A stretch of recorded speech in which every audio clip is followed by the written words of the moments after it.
Microphone is turned down now.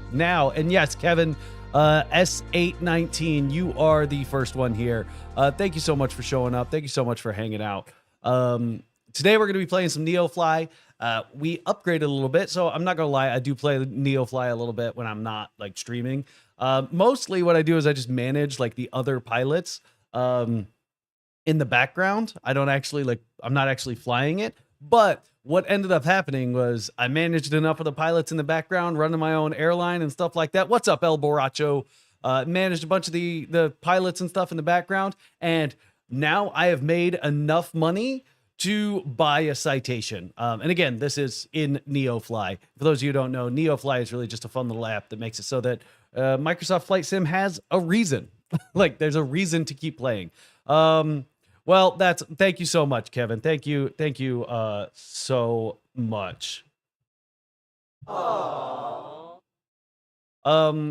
It really does mean a lot. I do my best to try and help, anybody and everybody who, needs help. I do what I can to help with, people learning.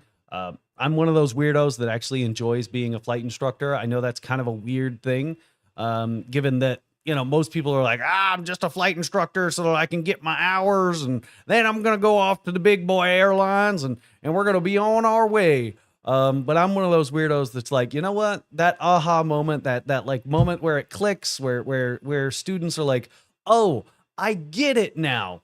I fucking live and breathe for that shit. What does that say about me? I have no idea. What does that say about them? I don't know. All I know is, I enjoy teaching. I have my check ride on the 17th, and your videos have been a tremendous help. Well, good luck, Trey. I promise you got this. You got this. Is this the button that I'm looking for? I don't know. I feel like that's the button I'm looking for.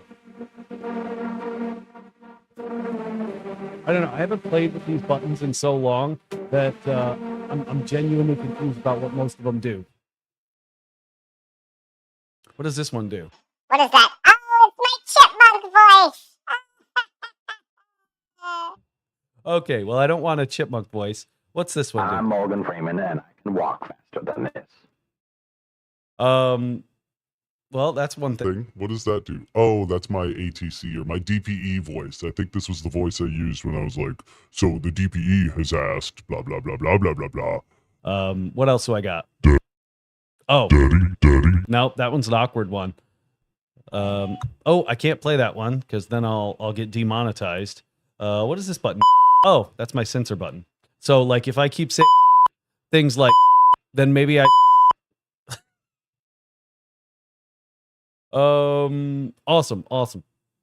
Now it does just tell me that my chat disconnected and then reconnected. So I don't know if y'all are still there. If y'all are still there, I guess this would be the point where I would say like, I don't know, radio check.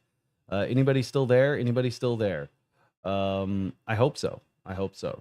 But I'm glad that you think that the world is a better place with me in it, aviation, what have you. I do my best to try and help all around. My check ride isn't for a while, considering that I only have 20 hours. Watching your videos helps me keep all that info, not to forget stuff. Well, here's the thing. What most instructors and what most students do wrong when it comes to learning is they just try to read it. They just try to cram it in.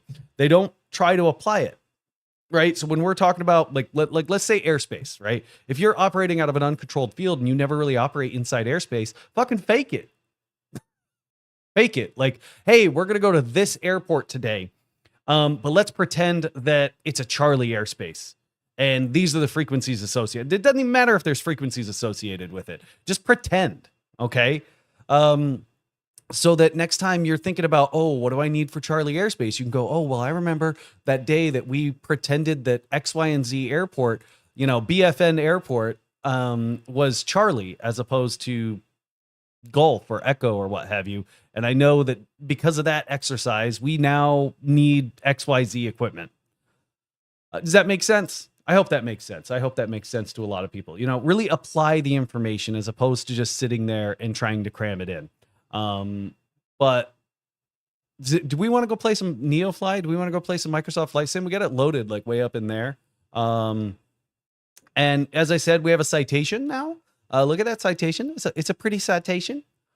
People make the jokes, but there's a couple jokes about citations that they put chicken wire on the back of the engines because they got tired of bird strikes from the back because they're so damn slow. But I mean, I don't know. Let's talk about the Citation. Why is the Citation slow? Well, it has a fairly straight wing. That's one of the big problems on why the Citation is slow. When you have a straight wing, it limits the maximum speed of the aircraft by limiting its Mach crit or its M crit, the speed at which supersonic flow starts to appear somewhere on the aircraft that causes, controllability issues. When we have a straight wing, Mach crit is exactly what's read on the instrument or even slightly lower, right? So, or slightly higher, right? So when I'm saying Mach crit is slightly lower, what I'm getting at is that what's read on your instrument and what the wing feels is pretty close to the same, right? So if I'm reading on my instrument that I have 0.84 Mach, and based on Bernoulli's principle, and I've got that increased velocity over the top of the wing, I'm going to start to see supersonic flow over the top of the wing, and I'm going to start to get separation. But once I start to sweep back and taper and point a wing, that Mach crit that's sensed by the wing, or the airspeed that's sensed by the wing, is lower, dramatically lower than what the pitot tube reads. Okay, so the farther I sweep back my wing, the closer I can get to the speed of sound without actually getting supersonic flow. That's why, when you look at like the CRJ200, the CRJ200, the 7.3, the Airbus A320, they all have pretty swept back wings, meaning that they can go faster without getting up to their critical Mach number. Does that make sense? I hope that makes sense. Maybe if I bring this one up just a smidge bigger, you can start to see what I'm talking about by that wider wing. We also have another fun little camera over here so that you guys can see the controls. Let me know if that's good, that's bad. Do you hate it? Do you like it? It really, I don't know. It's really up to y'all. I am going to have to do a couple things with the controls, given that we do have a jet now. I've got my thrust reversers. So, I've got these that toggle the thrust reversers. Then I have to push it up to get the thrust reversers in, then bring it back to idle, stow my thrust reversers. But then I also have speed brakes right here. I might have my speed brake quadrant backwards, so I'm going to have to fix that. Gear, autopilot up across the board. Most of these switches don't do shit. And then I also have 3 of these quadrants that just aren't in use. And you know what? I should actually put the covers on those. 1 second.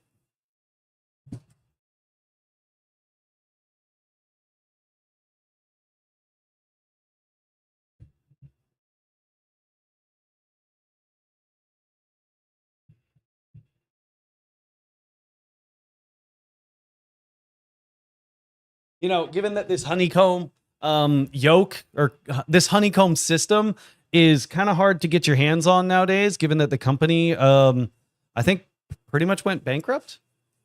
It's kind of hard to get this control scheme.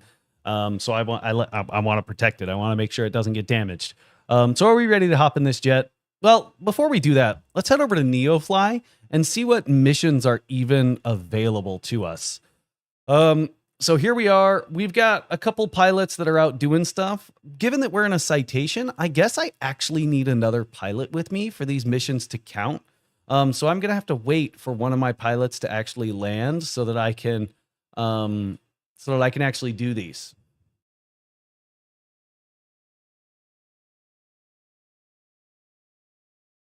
So yeah, it looks like Yoda, she's going to be landing, in about 3 minutes. So we'll be able to bring her into this citation. Let's go to the job finder for the Cessna Citation. Look, there's me. We have the wrong paint scheme. So we're going to have to go back and change our paint scheme. Well, actually, let's just do this. Let's just paint the fucking airplane. Instead of having to jump in and out, we're just going to paint the airplane. Is it that one? Yep. Oh, it's 30 grand to paint an airplane. Woo! Woo!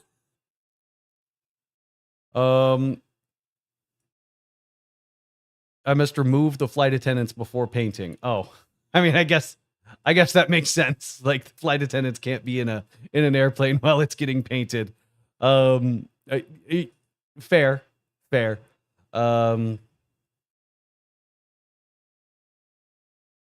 There we go. Now our airplane, plane with maximum takeoff requires a co-pilot. Yep.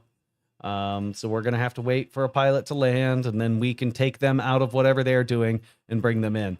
We also have a Boeing 314. Maybe we should go hop in that one of these days. So there's that Boeing 314. For those of you who don't know, Pan Am used to fly these back in, the 50s and 60s.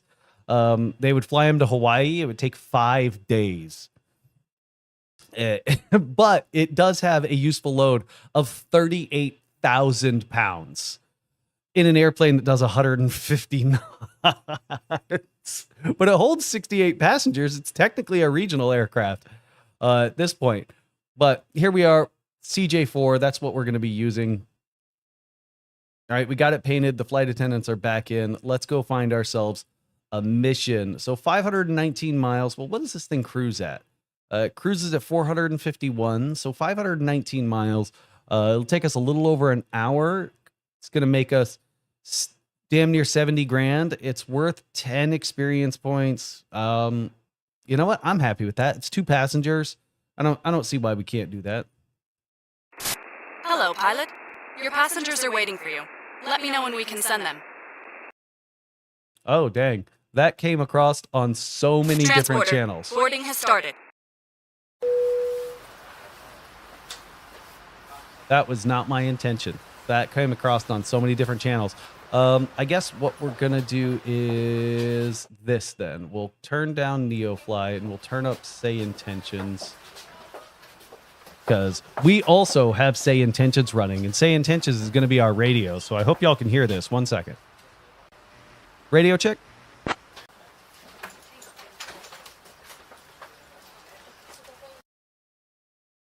No. Oh, well, my radios are off. So that's probably why. All passengers on board. You can ask for the clearance to take off. All right. Well, we're going to have to wait. We got all the passengers boarded. We got to get one of our pilots, Yoda. Looks like it's going to take her another minute. So anybody got any other questions? Anybody got anything going on? Any flight training events? I'm always happy to hear about what you guys got going on. So, tell me about it. You know, I don't have any active students right now. It kind of sucks. Oh, but tomorrow I've got 4 mock check rides. I think all of them are either commercial or instrument. So that's going to be interesting. So be on the lookout for those videos. I know a bunch of people have been looking for more instrument rating videos, which is why I started that instrument flight training series. Definitely go check out that. This Wednesday, there should be another instrument flight series video coming out where we do cross-country planning with VORs only. All right. Or ground-based navigation only. But let's bring up our iPad so that we can make a plan. All right, we're going to KJVL. So let's go ahead, close. And we're currently at FEP and we're going to, that's not where we're going. Hangar, we're going to KWDG. So KFEP, KWDG, go. Oh, crap. Fat fingered it. KFEP, KWDG. Now, what we're going to do, just to make this a little simpler, is we are going to go, not procedures. We're going to go routes, last filed, select route. Would you like to update your altitude to the suggested? No, we are not going to update our altitude to a suggested 1,000 feet. We're going to take this on up to, I think, flight level 320. Oh, that's a severe headwind. Ooh, God, what else could we do? I guess flight level 200 wouldn't be too bad. It's not a very long climb. All right. Still waiting for the King Air to land. Wonder what's taking them so long. They need to Yeah, hurry up and get their ass on the ground.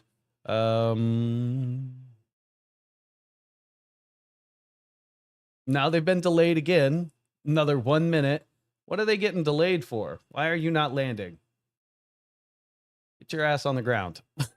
Don't we all love delays? We all love delays, don't we? Now it seems like Neofly did do a couple updates. If you see right here, you can build a home base, and it's apparently kind of cool because you can set it wherever you want it. So if you want to set a home base, oh crap, if you want to set your home base as your house, you can set it up, right? We've got just a standard base, which can hold a small grass strip. Then we got a large base, which is again a small grass strip. How did I get ForeFlight on Microsoft Flight Sim? I didn't get ForeFlight on Microsoft Flight Sim. What I'm just using an app that brings my iPad onto the screen. So I'm just bringing my iPad up into OBS. It's not a matter of ForeFlight. But Navigraph does have a new update. Navigraph allows you to bring close to ForeFlight into the game. It's not free though. I'm not sponsored or anything. I'm just saying Navigraph, it exists. Still waiting on them to land. Okay, engines are shutting down now. And then once those engines are shut down, we can move them to our current airplane, which is this Citation CJ4, which is what we're going to be flying. But this is Neofly. Have you heard of Neofly, Justin? Well, you know what? While we're waiting for that, let me show you Navigraph. To be honest, I don't know. Like he posted it. He, we recorded it. I'm assuming he's got some editing to do. And then he's going to post it when he sees fit. I'm assuming to be honest, I have absolutely no idea when he's going to post it. I'm assuming sometime soon, given that he was, sharing it.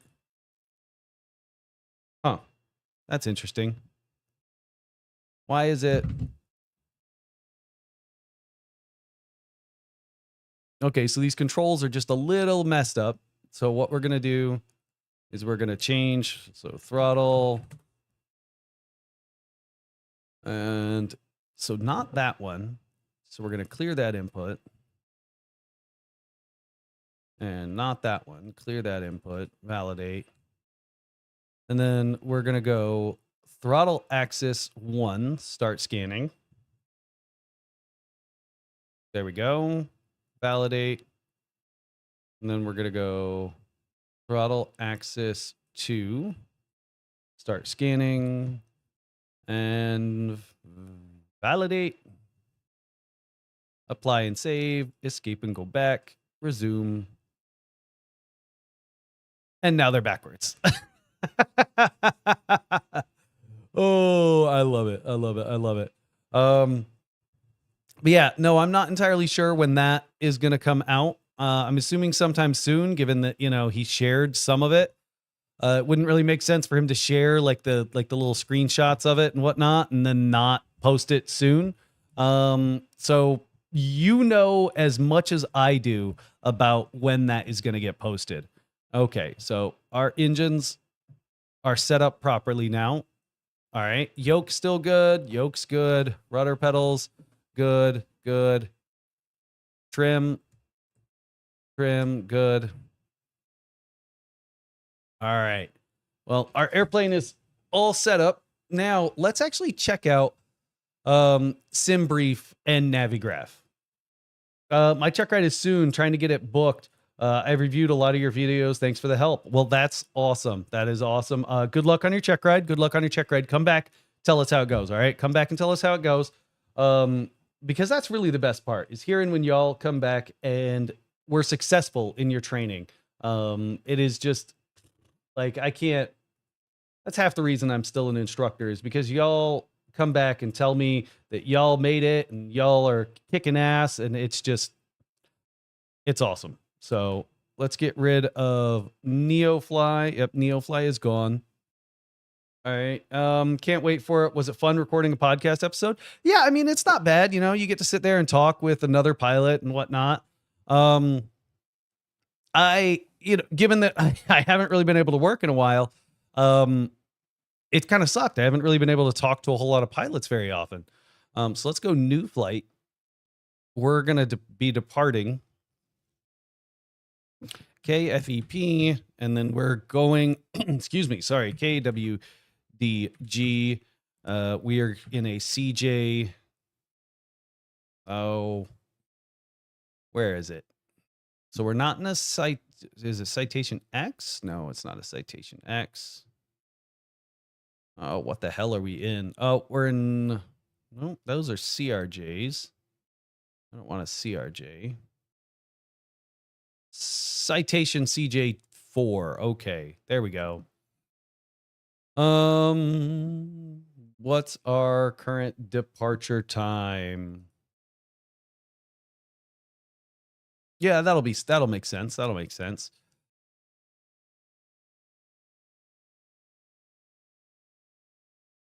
And yeah, I'm okay with that. I'm okay with that. Oh, wait, passengers. Oh, no, it's not a scheduled flight. It's non-scheduled. I know we got a spot in here for passengers around here somewhere. Passengers, there we go. I guess full. That was the only options we got. So we're going Cotton J1000 Dubuque. So let's clear out all of these fixes from ForeFlight, and we're just going to put in what was generated from our dispatcher, because that's really what SimBrief is a dispatcher. 100. Oh, crap. I didn't press the space button.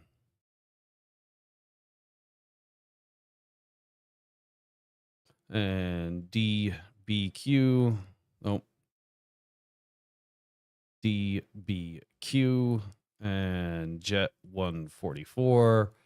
Then we got DSM. Then we got Jet 25. Then we got MCI. And then Jet 26. Then we got Fracka. Awesome. And then we got our destination of, oh shit, what was our destination again?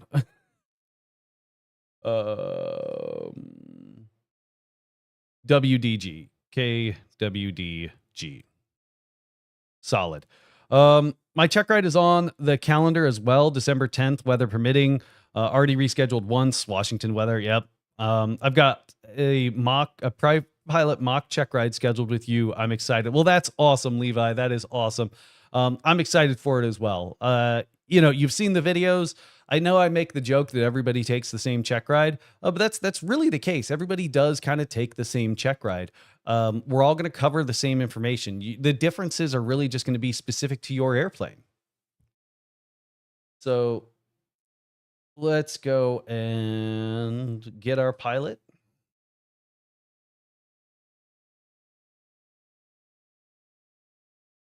Back to the hangar. We'll take Yoda out of there. Then we're going to go to Asset Manager. Then we're going to move to the Citation. It's going to cost us $5,000 to do so. Yeah, wishing you the best of luck. Wishing you the best of luck, Levi. Then we're going to go back to the hangar. And we're going to come over here and add. The hell? Why did she not move?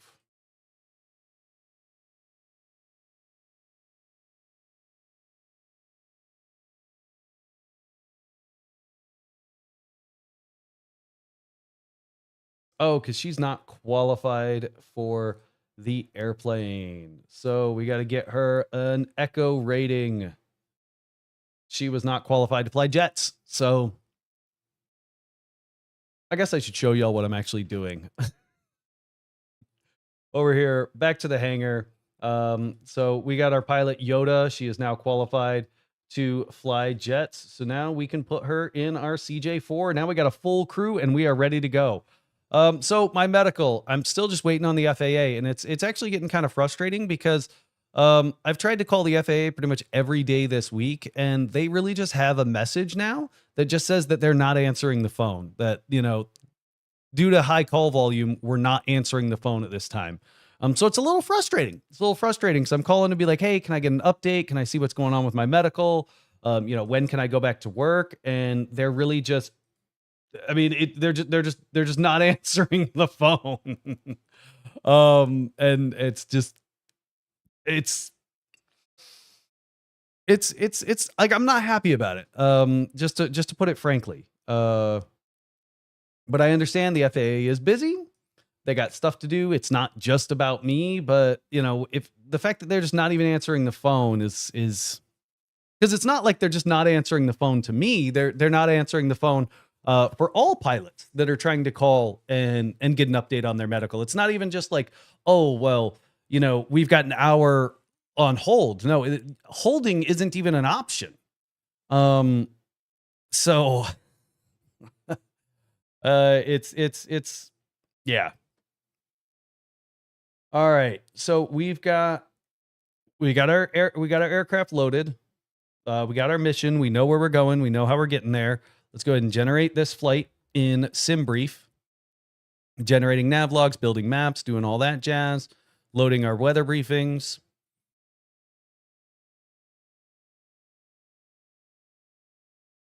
All right. Then, oh, they're putting us up at 43,000 feet. That is high. God damn. All right. Well, let's do it then. Let's do it.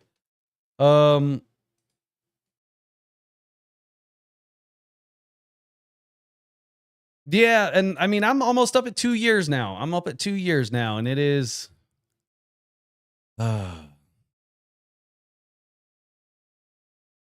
now let's check say intentions and make sure pilot portal.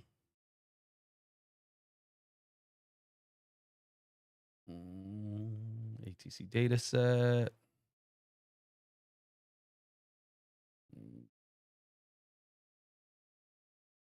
All right, that should be all squared away. Now that all that is done, this seems like a lot of work just to go on one mission in Neofly, but let's do it. Let's do it. Let's get rid of SimBrief. Let's get this damn airplane started up. So master's on, avionics master's on, beacon is on. Yep. And we're going to go ahead and get our engine started. So we're going to start the right one first, just so that in the event that it does catch fire, the passengers can still get out of the regular passenger seat. So we can see our engine instruments right here. So I don't really talk about where I was working, where I am working, who I'm technically working for, because I don't want it to be misconstrued as if I'm speaking on behalf of that carrier. So I don't really talk about it. Yeah. Because again, like I don't want anybody sitting here. I don't want any airline sitting here like, oh, well, you know, you were talking about X, Y, and Z because you know what I mean? I don't want anybody to get confused that I am representing a carrier, that I none of that.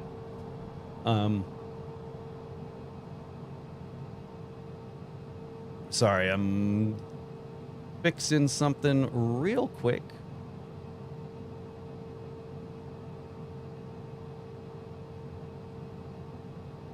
We're just gonna get rid of that. I'm done with that. Back over, save. No, you're good. A lot of people have asked. We actually used to play a fun little drinking game where anytime anybody asked, sorry about that. Anytime anybody asked what airline I worked for, we would drink. Looks like our flight plan may already be loaded. That would actually be pretty... Oh yeah, our flight plan is loaded. Awesome. So we got engine 1 going. Let's go ahead and start engine 2.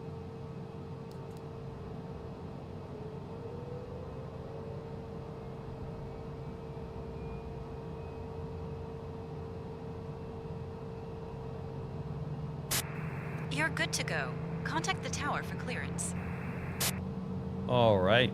And we'll go ahead, turn that on, arm our emergency lights, and we should be pretty much all squared away and ready to go. Now, I don't really set V speeds in this thing because, to be honest, I don't really know how to fly it. If I'm just gonna be frank about it, I really have no idea what I'm doing when it comes to flying this thing.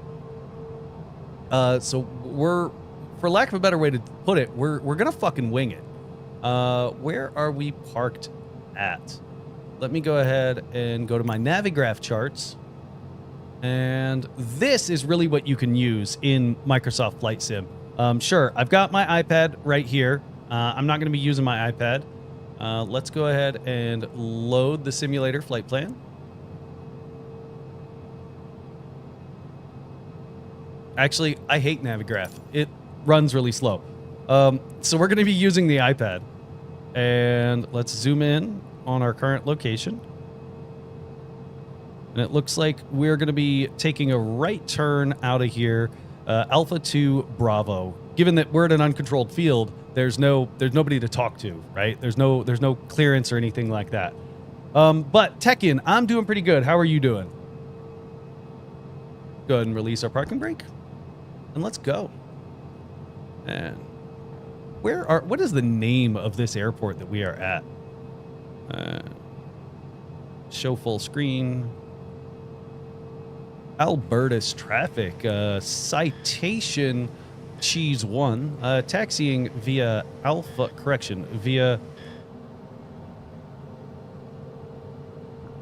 taxiing via Alpha 2 Bravo to runway 9 for departure.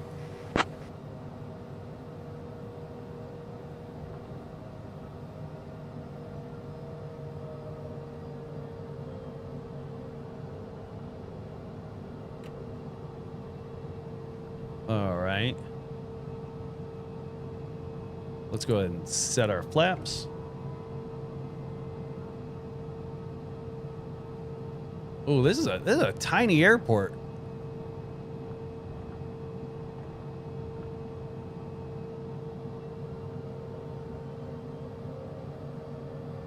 Oh, I made a wrong turn. Where the hell am I going? This is not the way I'm supposed to be going.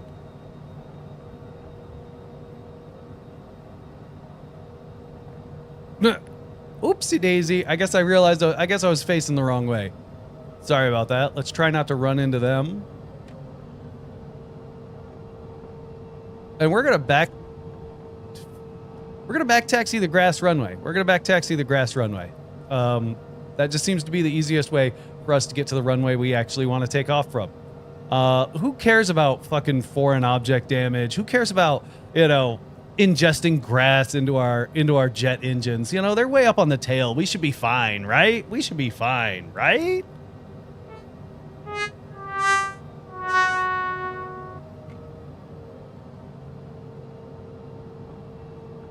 There we go.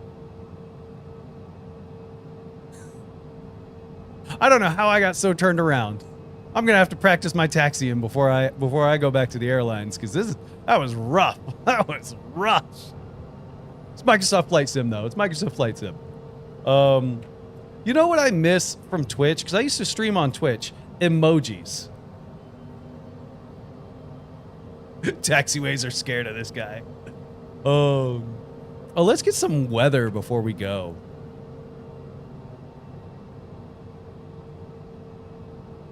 Uh, 125.25.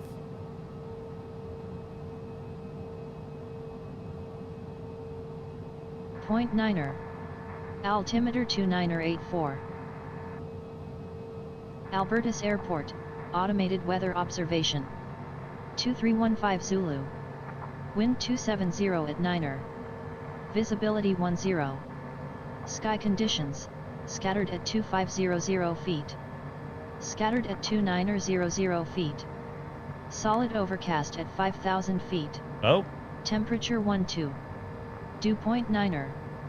Altimeter 2984. All right, not bad, not bad. Albertus Airport. I mean, we're not taking off with a tailwind or anything like that. And let's go ahead and get departure in the standby. 126. Hey, my passengers are still happy. My passengers are still happy. My passengers right here, you can see it right here. They're showing 82% satisfaction, 83% satisfaction.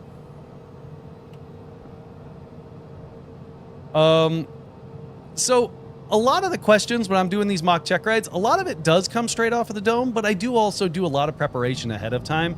That's kind of why they're not free, because every mock check ride, I have about an hour of preparation, at the very least, an hour of preparation before every single one. All right, rolling down this runway. 100, let's rotate. Rotate. Oh, she heavy. She a heavy bird. Come on. Woo! Woo! Oh, she a Have a great heavy. flight. It's a beautiful time to fly. Oh, she a heavy bird. Oh, that's not good. That is not good. That is not good. Let's go ahead and go. Where the fuck is Nav? There's Nav. Get my flight director up.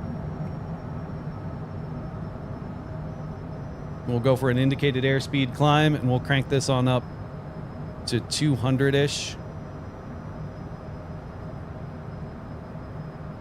Gears up, and flaps retracted.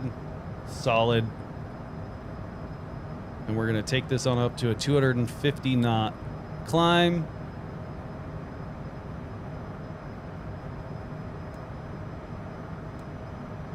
And autopilot is on.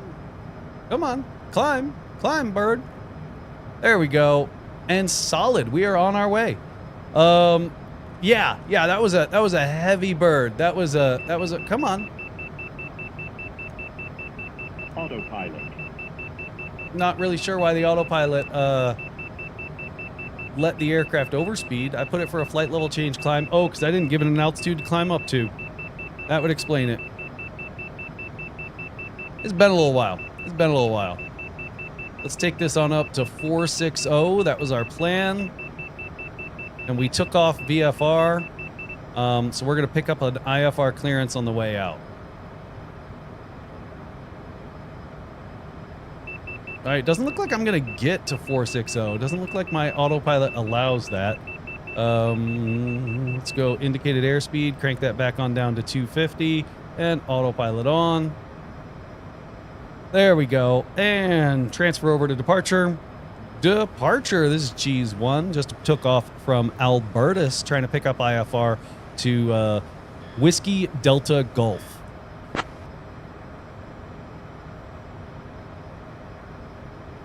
Let's see if Say Intentions works.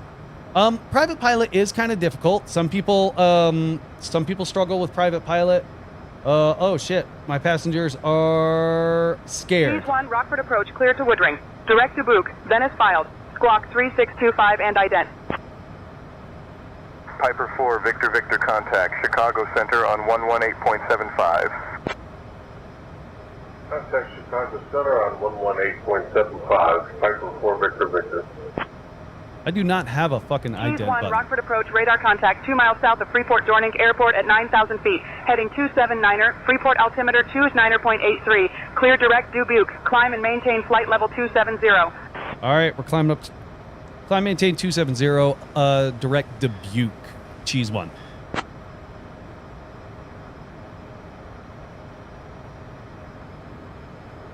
My passengers are apparently terrified. Oh, that sucks. They're down to 80%. Oh, shit. Cheese, contact Chicago Center on 124.725. 24,725. Cheese 1.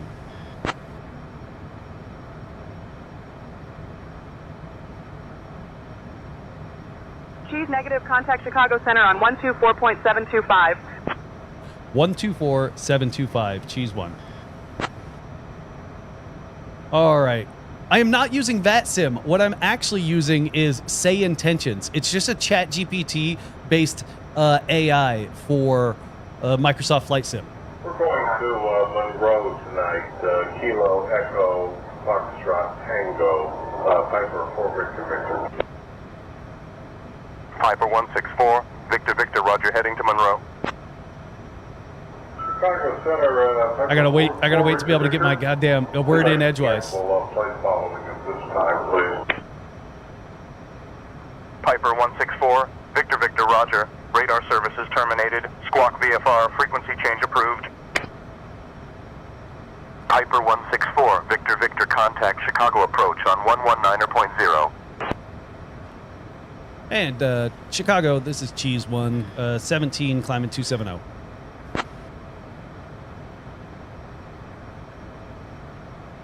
Cheese 1, Chicago Center, good afternoon. Freeport altimeter 29.83.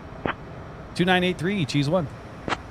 But sorry, so Tenekin, back to your question. Is PPL hardest and it becomes easier afterwards? I don't know. Instrument Please kicked say my again your altitude settings. 2982 for Cheese 1.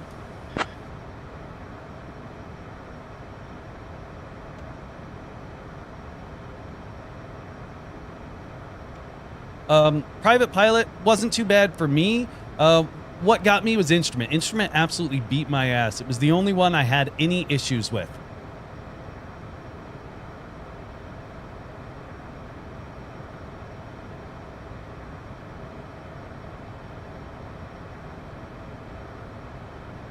Let's go vertical speed, and we're going to change this to a vertical speed climb of 2,000 feet per minute so that we can get some speed back in this. So Say Intentions is a third-party app. I don't have a way to climb and maintain flight level 380.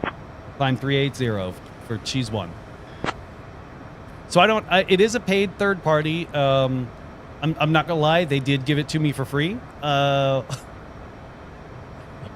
that I could use it and kind of see if it was good or bad. They wanted some feedback from a real airline pilot that didn't have anything better to do with their fucking days.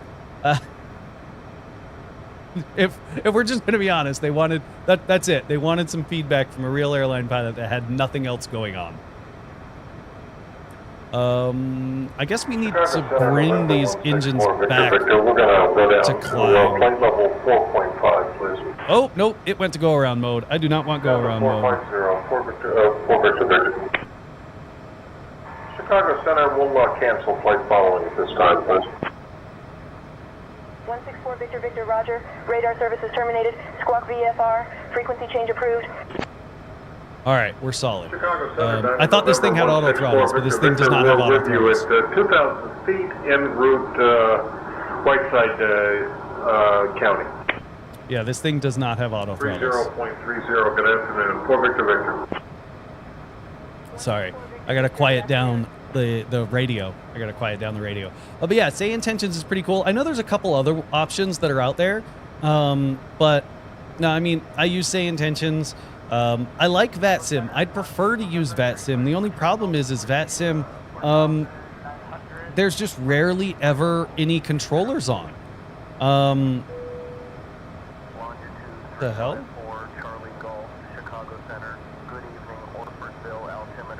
Oh, flight attendant has finished safety actions. Okay, I'm good. Let's go ahead and start a movie for our passengers. So if you could see right over here, now that I have flight attendants going on, now that I have flight attendants in the airplane, I have passengers that I can actually take care of. So we've got Marquise Gibbs and Kobe McKinney. I'm not really sure the age discrepancy there. That's kind of odd. But we're going to WDG. They're happy. And Climb flight level 430. Climb maintain flight level 430, Cheese 1. We're going to keep that climb coming all the way to 430. And that's 450. That's 420. Oh, come on.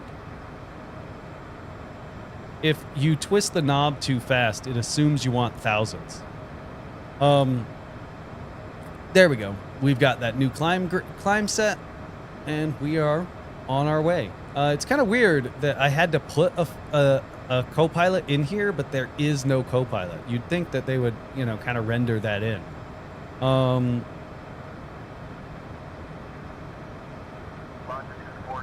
Oh, so that's why the passengers are pissed off and scared. That's why they got scared, because I oversped the airplane technically. Looks like my passengers are going to be happy after a while. They're up at 91%.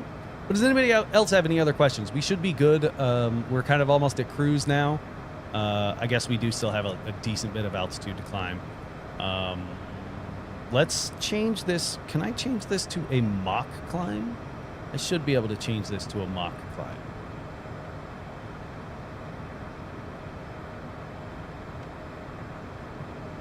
Does not appear that I can change it to a Mach climb. So I wanted to change it. I wanted to climb at a, let's go flight level change. Okay, so yep, there it goes. Now we're going to go with a 0.7 Mach climb. I do think it's kind of interesting how it includes the other players. It includes the other people. I mean, everybody's fake on it. To be honest, I'm not sure. When it comes to, say, intentions, I don't know if the other pilots are technically in the game.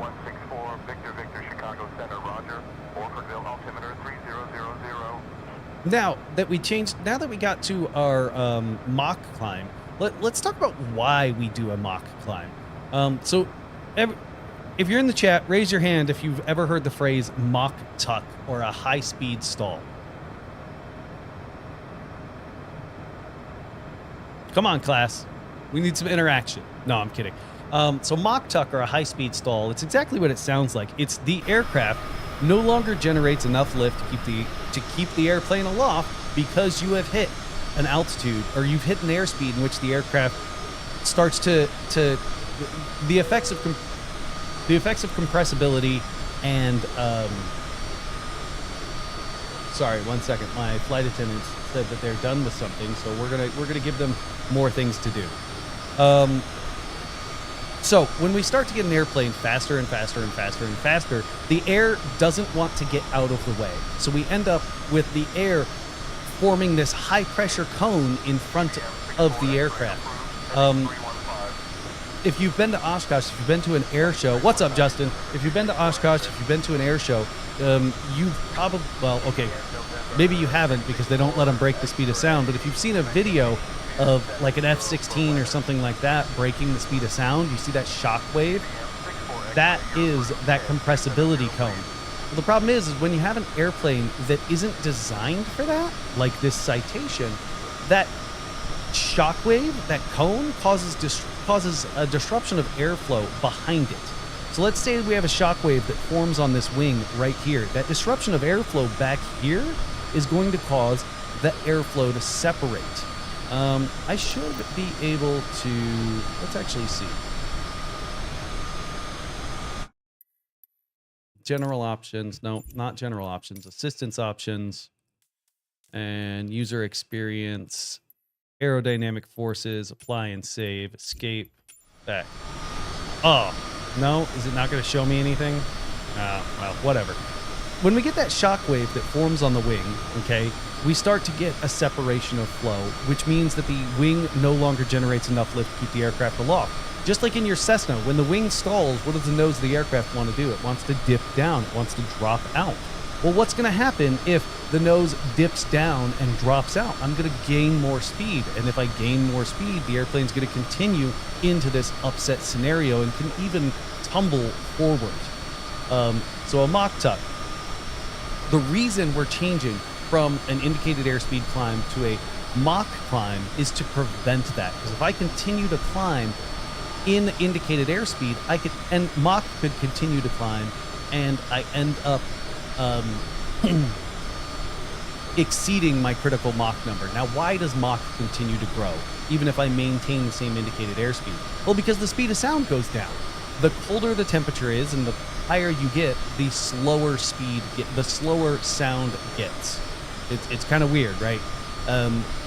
So technically, the thicker the medium in which sound is transferring through, the quicker it moves through that medium. So if I bang on a metal pipe, since metal is really thick, speed is going to transmit through that metal pipe really quick.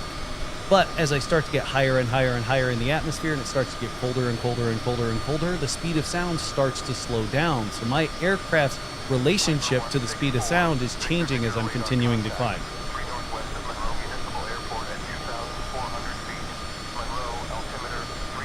I really hope all of that makes sense. I know it's a little complicated. Please let me know if that didn't make any sense to y'all.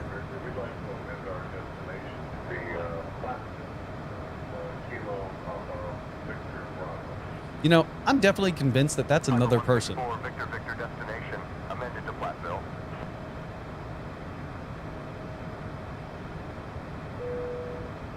Flight attendants are finished with their entertainment system. My passengers are happy as shit. Look at these things. Look at these fuckers. 100% happy. So it says, greater than 90 to gain a reputation bonus. Now, I feel like they're going to get upset by my landing. Let's look at our map, see where we are along our route.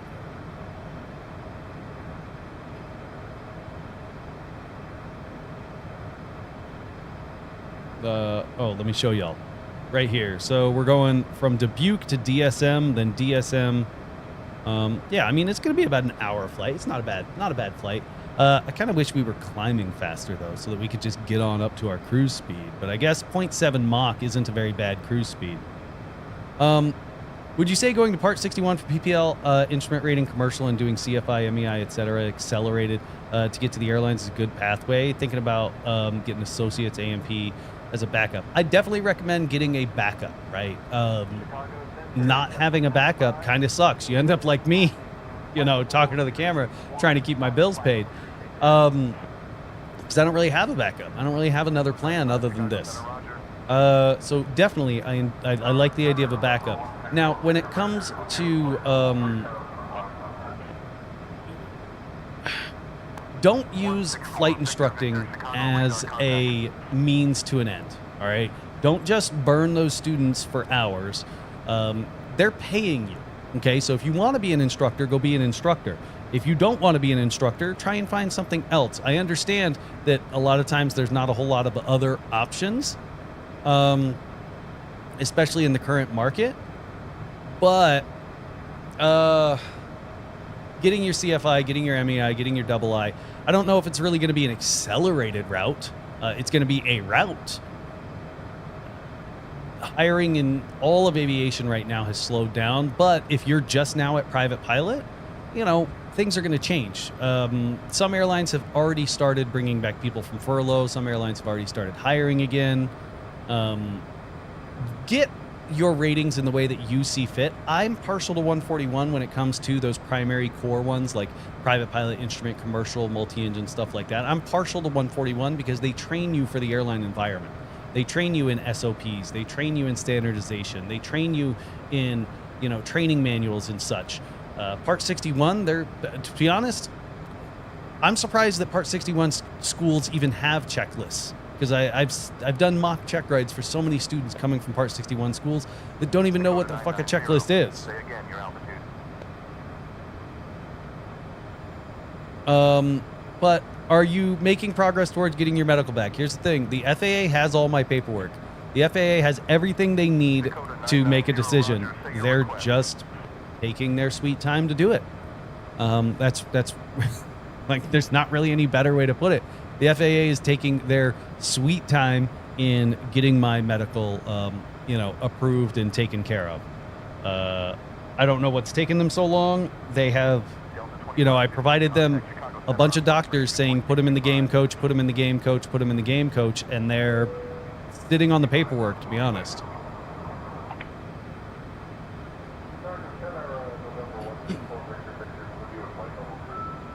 As I was talking about earlier in the stream, the FAA has effectively turned their phones off.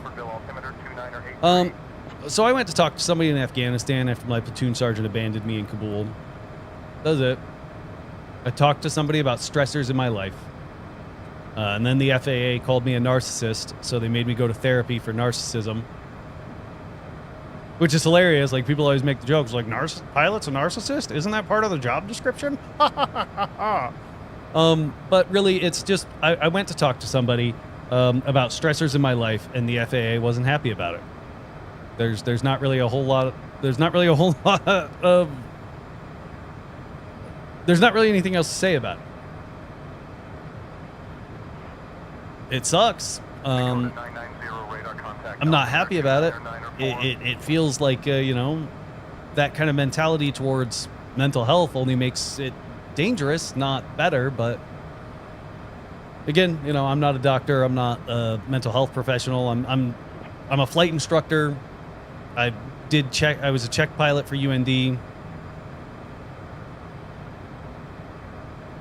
I mean, the superstitious mushroom. I mean, there's been studies that have shown that. The Air Force did a study, found that over 70% of Air Force pilots avoid healthcare for fear of being grounded.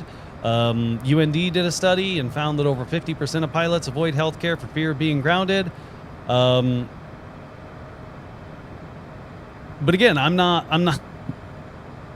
a mental health professional. I'm not a doctor. I'm not trained in this, so who knows?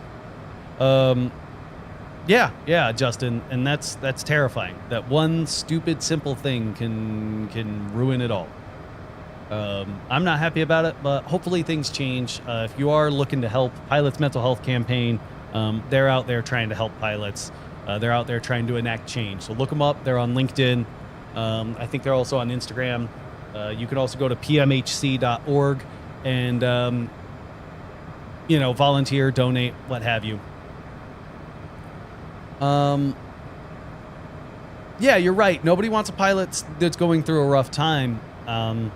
But the current system, I don't know. Yeah.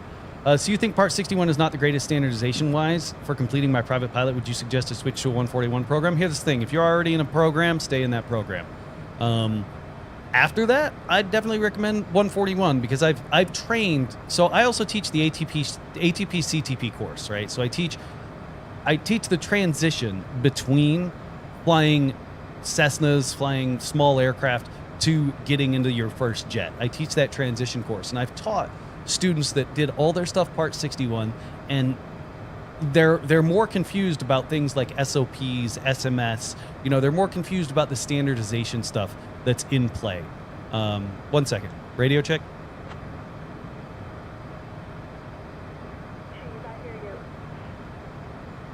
Appreciate it.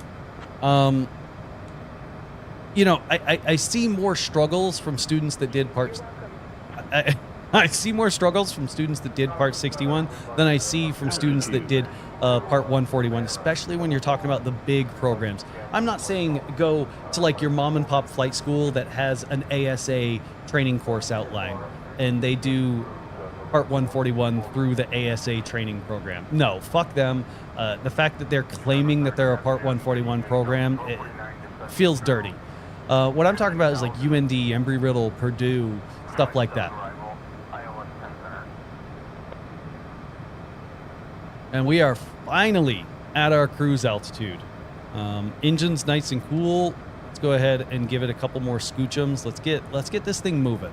Let's get this aircraft up to its cruise speed. We got about a 5-minute limit on these engines up at this power settings. We'll keep an eye on our interstage turbine temp, which is that ITT. For those of you know, if you can see it, we're keeping an eye on this interturbine temperature right here. We're also just paying attention to any of our other temperatures, oil temperature, making sure we don't end up overheating this engine because we're trying to get there.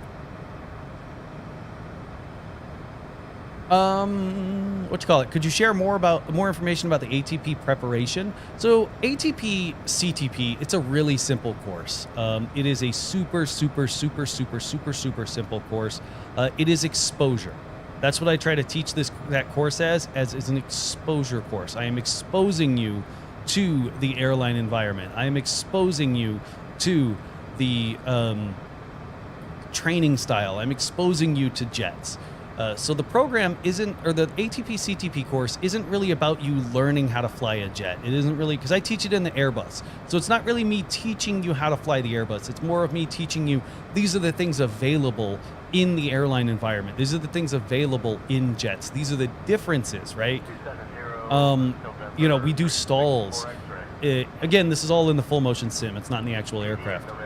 So, you know, we do stalls, we do auto lands, we do approaches, we talk about the FMS, we talk about dispatch requirements, stuff like that. All good questions, though. All good questions, though. Here we are at 0.69 Mach, 190 knots indicated. We're kind of slow. I don't think we're on the backside of the power curve just yet, but we're good. We're good. We've got a little bit more to go till DSM. But yeah, here we are. All good to go. Chemtrails are on. You can see we've got our chemtrails activated. Make sure. That's really what we do teach in the ATP CTP course, is what chemtrails are made out of. You know, how do we activate them? When do we activate them? What states do we activate chemtrails over most often?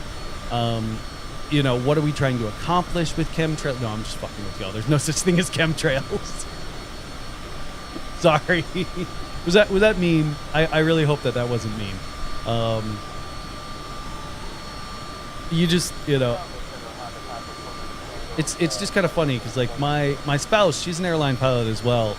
She works for a major airline, and she has flown with, like, she's flown with flat earthers, like captains that believe the earth is flat, that captains that believe the military is doing cloud seeding, or is doing, you know, chemtrails to mind control and whatnot. It's kind of funny. It's kind of funny. Oh, I had y'all fooled. I love it. I love it. I love it. Sorry. Was that mean? Was that mean?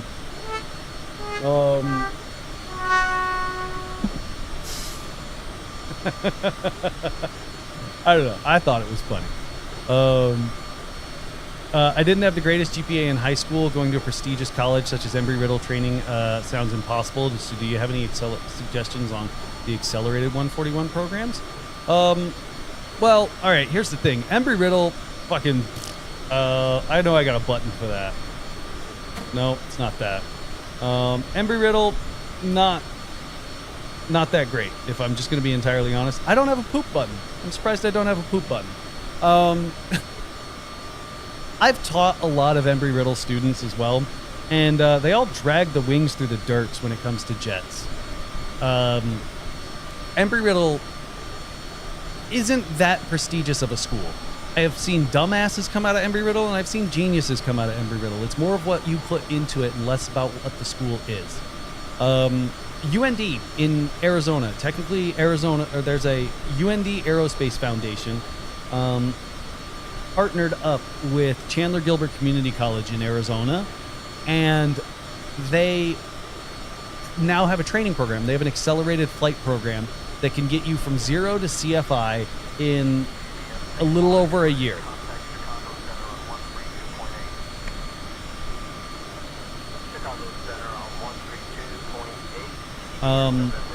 Which is great. It's a little over a year, gets you from 0 to CFI. It's a little expensive, but it's also UND. Embry-Riddle, their training tool. Let me talk back about Embry-Riddle. Embry-Riddle's training tools are great. They have a multi-engine training tool that I use all the time, and I think it's fucking awesome. I love Embry-Riddle's, like, what's the words that I want to use? Their infrastructure, their training curriculum, their tools and their resources are great, but there seems to be a disconnect between the instructors and the training tools and the students. Because I on my Embraer 145 type rating, I flew with I trained with an Embry-Riddle grad, and every landing he was dragging the wing through the dirt in the full motion sim, but couldn't seem to comprehend any way to do it differently.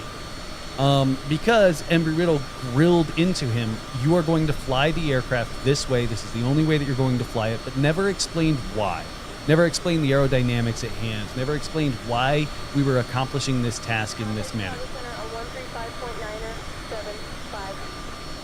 Say again for Cheese One.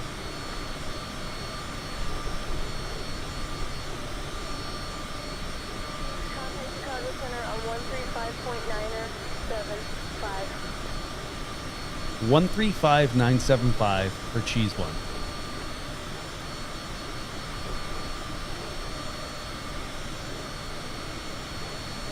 Chicago Center is Cheese One at flight level 430.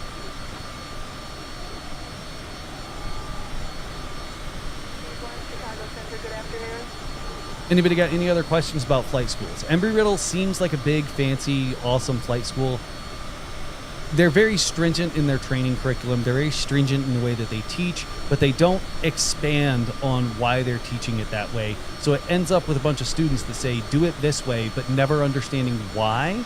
So they end up not having a good basis on which to build on. They pretty much give them a stick and say everything needs to fit on top of this stick. And then anytime anything's slightly off that stick, they crumble. When you look at things like UND or even like ATP's 141 program, they build you a nice base and then you can kind of stack stuff on top of that. While Embry-Riddle's over here like, if it doesn't fit on this stick, it's not fucking right.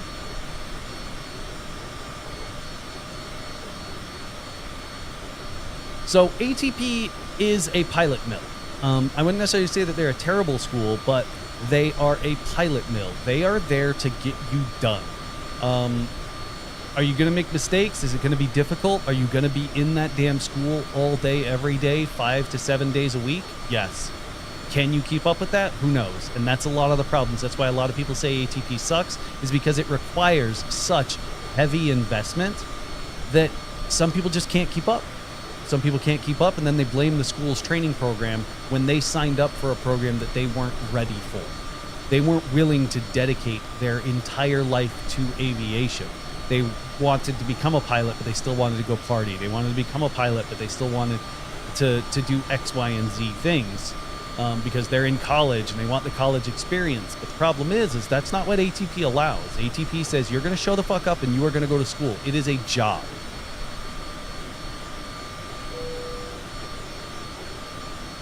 I don't think Embry-Riddle's a bad idea. I just think that if you are going to go to Embry-Riddle, try to get some kind of education outside of Embry-Riddle. Try and go and do something beyond just Embry-Riddle. Try and get like a tailwheel endorsement. Try and get like a tailwheel endorsement or something like that. On top of that. You know what I mean? Do something outside of the stringent training program of Embry-Riddle so that you can try to build your foundation so that when you get to me teaching the ATP CTP course, I don't have to build you back up from ground zero. There's some kind of basis for us to work with. If you go to Embry-Riddle and you just sit at Embry-Riddle and you just nose in the books, only do what Embry-Riddle says, you're going to end up in that little stick scenario where we put a stick in the ground and you better build everything on top of that stick. And if it doesn't fit on top of that stick, you fail.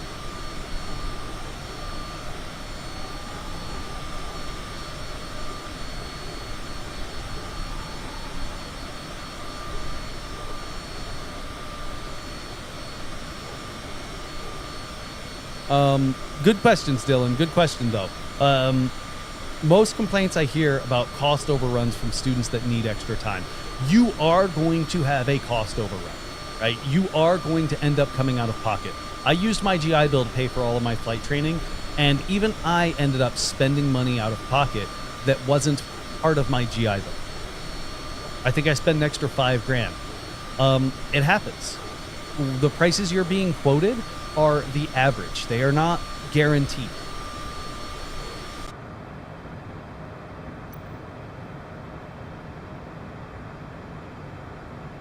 All right, we still have 2,200 pounds of gas. Let's see if we can go to our flight plan. It's been so long since I have used one of these FMSs. Performance initialization, cruise altitude. Let's put it in. Go. Execute.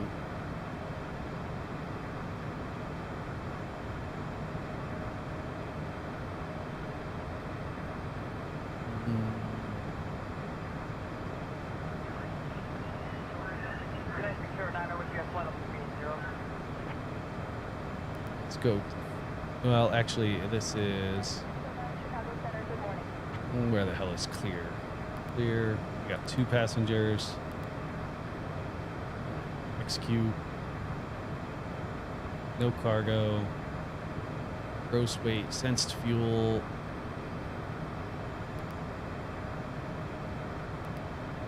Alright, we're all set up in there. Index. Just making sure there's nothing else I need to do. Flight plan. Let's get rid of that message. Clear.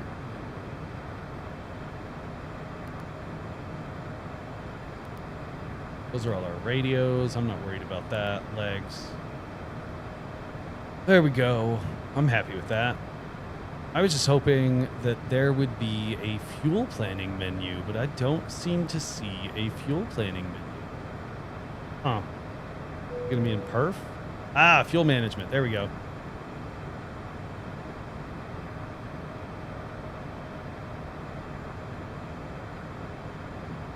Perf menu. No. Perf initialization. No, that's good. So we'll go perf. Fuel management. Time to reserve. Okay, yeah, we got plenty of gas. I'm not worried. What you call it? I've heard pilots come out with gaps in knowledge and skills or both. Okay, so sorry, let me go back. Did you go to a university for training? So I went to Chandler Gilbert Community College in partnership with UND for all of my training.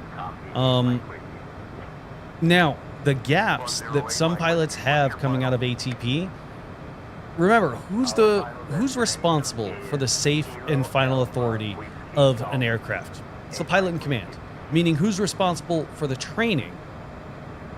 At the end of the day, it's you. Yes, you're paying for training. You're paying to be taught. What I've seen a lot of students is, again, we're back at the point where they refuse to open the damn book. You have to open the book. You have to open the FAR AIM. You have to read the regulations that are associated with it. Yes, could the instructor do a better job at directing the student to the book? Probably. Even I screw that up sometimes where I don't provide the student the resource or the reference to actually go to the book, which is a failing on my part, and I need to do better at that. I'm currently at a mom and pop doing part 61 for my PPL, but trying to figure out what my next step is. It's really just what's better for you. Is the mom and pop shop slowing you down because they don't have access to aircraft? Then go somewhere else. If their aircraft accessibility is great and you're accelerating at the rate that you want, you feel as if you're passing your check rides, then stay. There's no need to leave. An airline doesn't give a shit if you went to Embry-Riddle, Purdue, what have you. Sure, you look at UND, they technically have a partnership with like Allegiant and stuff like that, but we all took the same check ride. It's less about what school you went to and more about, do I want to spend the next 5 days sitting next to you in a cockpit? That's really what it is. By the time you get to the interview part, is the questions are really geared towards, do I want to hang out with you? If I don't want to hang out with you, congratulations, you're not getting the job. I got my check ride scheduled and it got pushed for weather. Oh, crap. That sucks.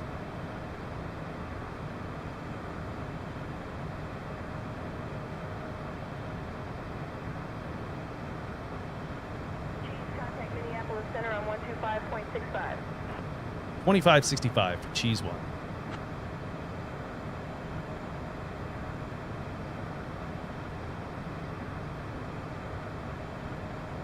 Minneapolis Center, this is Cheese One at 430. Cheese 1 Minneapolis Center, good afternoon. Vision 354 Charlie Golf, Minneapolis Center, roger. Minneapolis Center, 354 Charlie Golf. Oh, god damn it. 354 Charlie Golf, roger. I was wondering why Microsoft Flight Sim was so quiet, because Microsoft Flight Sim was also coming through on my music channel. Delta, Sierra, Mike. We're getting low on fuel here, and we need to land and refuel. Oh, y'all hear about that? Somebody's getting low on gas. Frontier 4386 at flight level 370. All right, can y'all still hear the AI, or can y'all still hear the radio? Good evening, radar contact. Honestly, I've become really good friends with my CFI, and it's almost gotten to the point where we're just hanging out. I feel like there's things that he could be critiquing on and catching. If that's the case, then I'd at the very least recommend changing instructors. That's not a good thing to be with an instructor that doesn't want to critique you. Remember, you're paying for that instructor. They need to be critiquing you. They need to be, I mean, for lack of a better way to put it, they need to be bullying you at a kind of a certain point. Citation 354 Charlie Golf, contact Kansas City. I think when it comes to just building hours, I think the better route is go private pilot, instrument, and then commercial, because you're going to need 250 hours to go for your commercial rating. It doesn't make sense for you to build 250 hours and then go back and do an instrument rating. You might as well build those hours as you're training. My pre-flight and post-flight briefings are very vague and says that I'm doing fine, but I feel like there's stuff that I could be working on. Then ask for a different instructor. Ask for a different instructor. Because that sounds, sure, y'all might be friends and whatnot.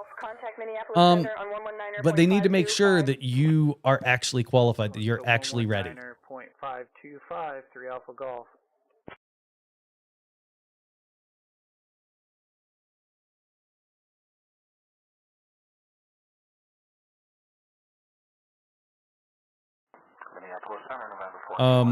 Yeah, and again, if you're happy with your instructor, I don't know. I don't like it when instructors are just mailing it in and they're just trying to keep you happy. That's not good instruction. But it looks like we are about, I don't know, 3/4 of the way there. Open up the iPad right here so you can see kind of where we are along our route. We're currently on Jet 25 going to MCI.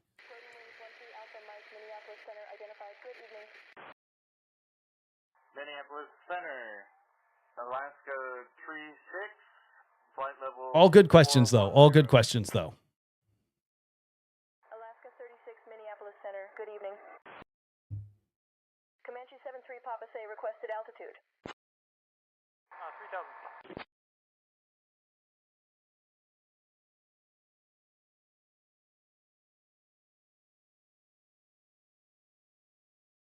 Sorry, 1 second.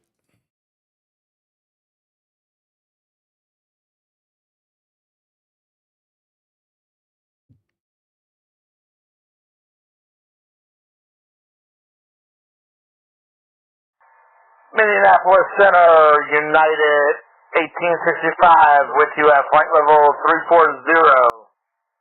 Inbound, Oscar Golf Alpha. Can y'all still hear the radio?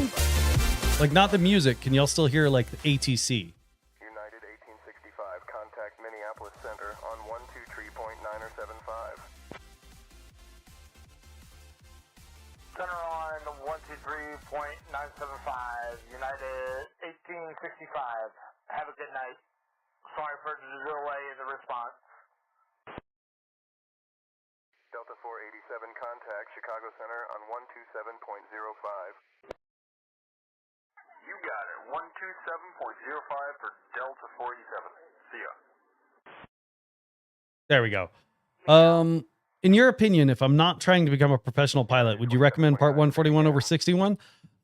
No. I mean, if you're just trying to have fun, then just go have fun. Go get your training in the way that you see fit. United 221, good evening. Minneapolis Center, United 1580, with you at flight level 340.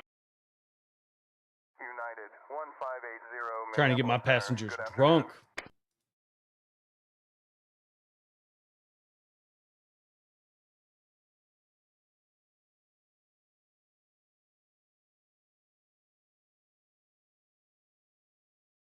What you call it? I'm at about 90 hours, was ready for check right at around 60. Oh. Yeah, that's never great. That sucks. Expect RNAV 2 approach into Atlantic Freebird 153.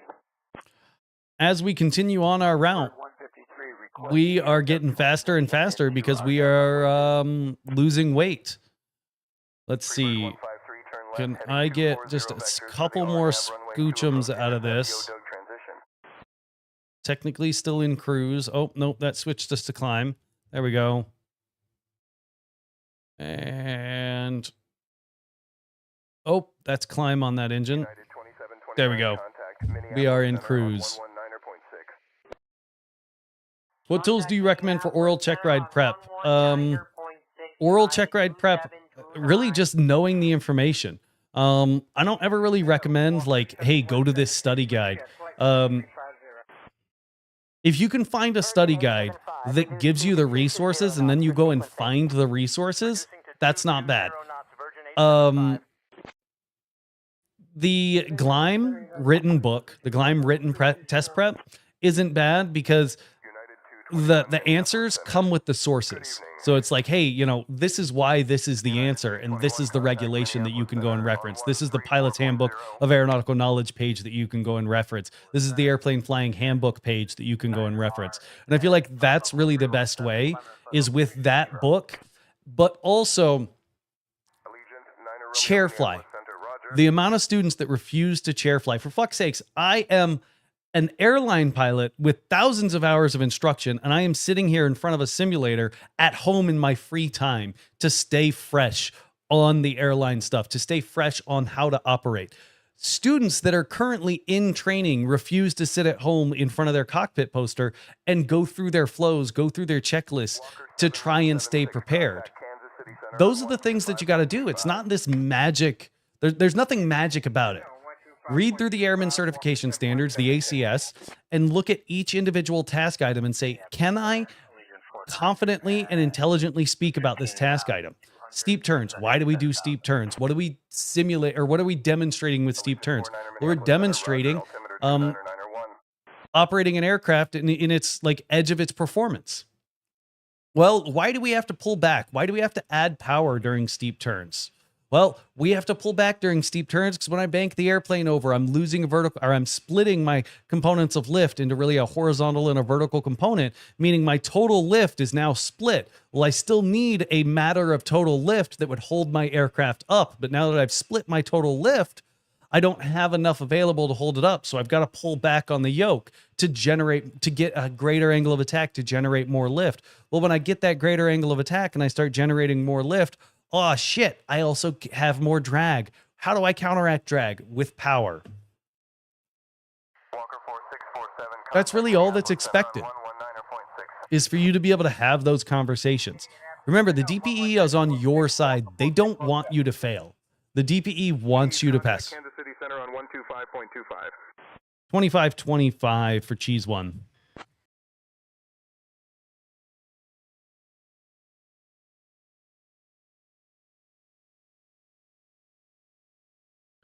Kansas Center, this is Cheese 1430.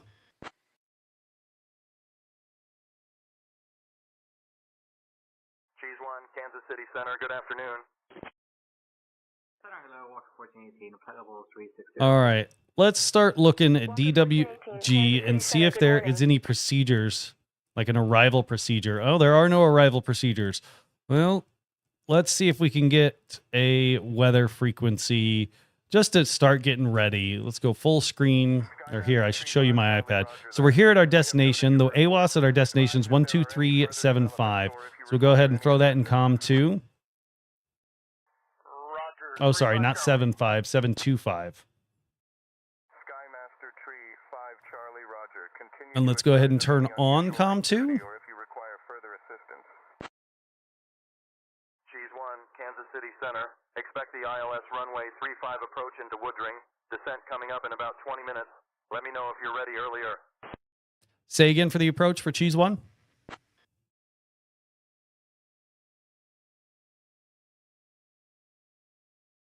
Cheese, Kansas City Center. Expect the ILS runway 35 approach into Woodring. Descent coming up in about 20 minutes. Let me know if you're ready earlier. Expect the ILS runway 35. I'll let you know, Cheese One. All right, so I guess we're looking at the ILS runway 35 into Woodring.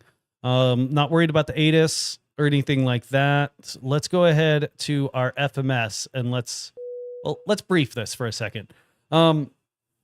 So we're planning for the ILS localizer runway 35 into Woodridge Regional. Looks like we're probably going to get some vectors. If not, there's also an arc right there. We'll just load this in the FMS and let the autopilot do it. But just so that we have an idea, the arc is going to take us to Yobel. And then Gary is our outer marker. And should also be our glide slope intercept at 3,000. And then we'll follow that glide slope down to our minimums of 1,347. We need half-mile visibility. The missed approach, if we don't break out, is going to be climb 2,500, then right turn to 3,000, direct Gary, outer marker, and hold. Circling for 1-3. No, nothing. None of the notes really apply to us. Looks like it's probably going to be a right turn off when we land. We're probably going to get vectored straight in, or at least at K-Jack is really what I'm planning for. Is there any comments, questions, concerns, or additions? No? All right, let's go ahead and close out that, and let's get this loaded up. So we're going to go departures, arrivals. We're going to go arrival index. We're going to plan for the ILS runway 35. Oh, where do I want to take this from? Pioneer? That is an option. Let's see if I can grab it from Will Rogers. Yep, there's Will Rogers. We'll just grab it from there and execute. And then we'll go back to legs. And there's a discontinuity. Okay, score. All right. What are your thoughts on tabbing out the far aim with those Amazon tab things versus doing it yourself? To be honest, I recommend the app. I have never owned the far aim book. I have never once owned that far aim book. I have the app so that I'm more inclined to use it. And that's really how I got more comfortable with the regulations is I was using the book. If I've got a question, I am not going to go pull out a 25-pound fucking book. I'm not. But I'm probably going to pull out my phone and look it up and be like, oh, okay, that's the regulation. Does that make sense? What Cheese said, plus for me, those mock check rides with the flight instructors at my school, not my own instructor, those are great. Yes, mock check rides with other instructors.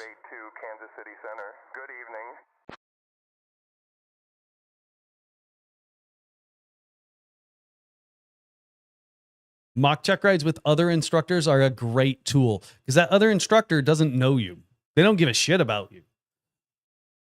All right. Center, this is Cheese One. I'm ready for approach or ready for a descent whenever you got it.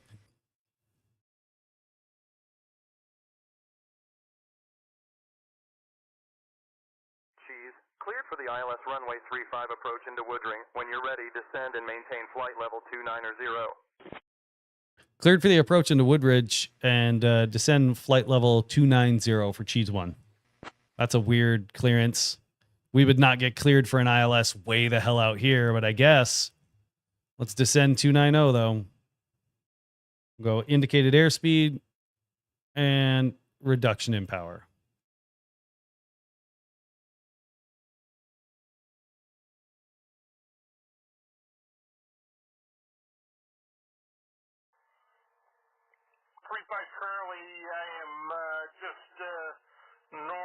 Yeah, those are definitely other people. That is hilarious.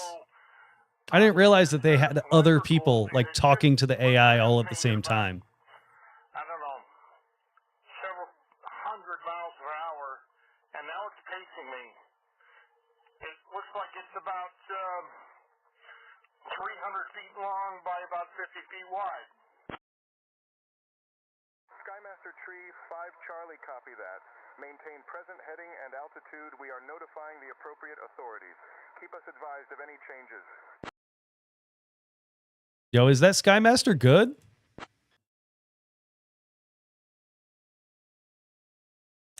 Gonna use a little bit of speed brakes, help with that descent. Affirmative. Skymaster is good. Oh, well, all right. I guess that Skymaster's good. I guess the Skymaster's good. If you haven't dropped a like already, please do so.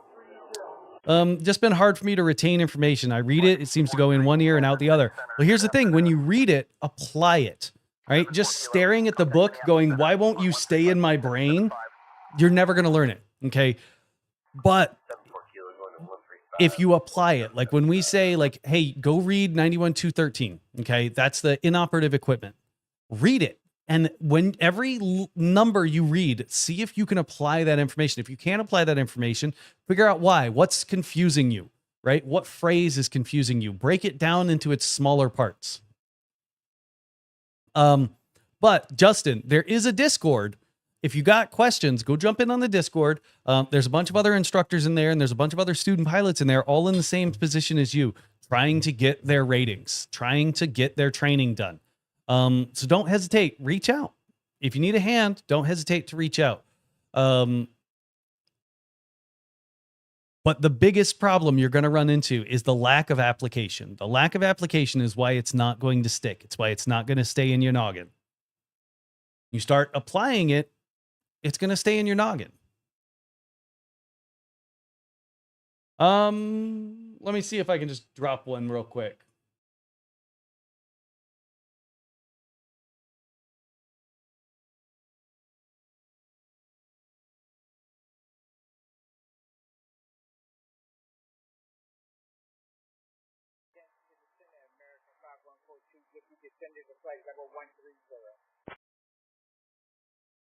American 5142, Kansas City Center, roger.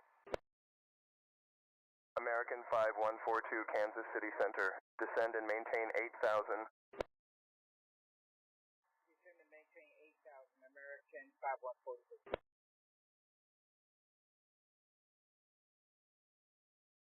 All right, I'm getting that email real quick, or getting that link real quick. Invite people, copy, and there's that link. Mustang 2907, contact Kansas City Center on 126.975. Roger, 126.975. And then past Fracca, there's a discontinuity, and then it seems like, you know what? Let's see if we can clear this discontinuity. Walker 7176, Kansas City Center. And just let it connect directly to it. IRW. I don't know if that's the fix I want. I think I'd rather go KJack. Where is IRW? ILS runway 35. Oh, no. I want IRW. Nope, that's what I want. All right. Airport. Chicago Midway is already established. Very well, 35 Charlie. Request altitude change to 5,000 feet. Kansas City Center, 354 Charlie Golf is with you. We're at flight level 250, climbing to flight level 450, 354 Charlie Golf. Citation November 354 Charlie Golf, Kansas City Center, roger.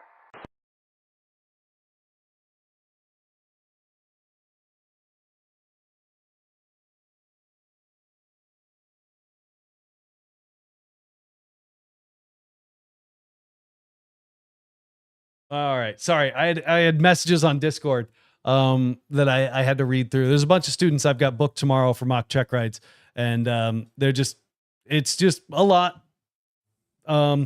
Cheese. Yes, I am a CFII. I am a CFII, I'm a CFI, CFII, MEI, Seaplane, A320, CRJ 200, Embraer 145.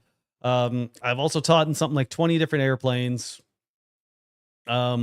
Like, I'm not trying to like toot my horn or anything like that. I'm just like, those are my qualifications.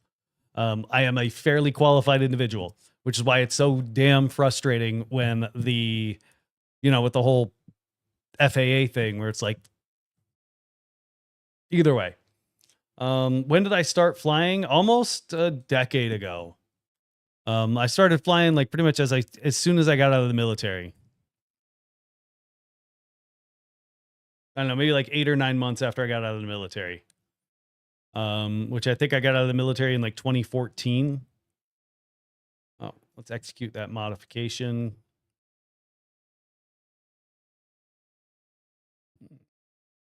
Maps. Yep, we're good. We are, oh, let's see. Flight plan. Close.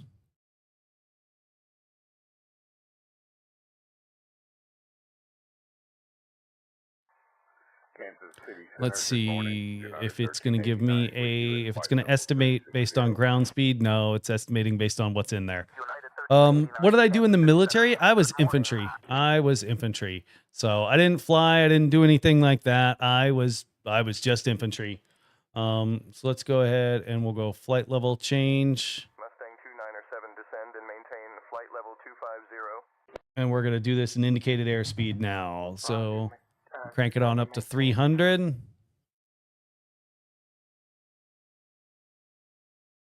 Oh, and we're back down at our altitude. So let's bring this back up to our cruise power setting. And we are all squared away with our descent. So we're now down here at 280. Looks like we still have a 45 knot headwinds down here, for fuck's sakes. Oh, that's rough. Oh, that's rough.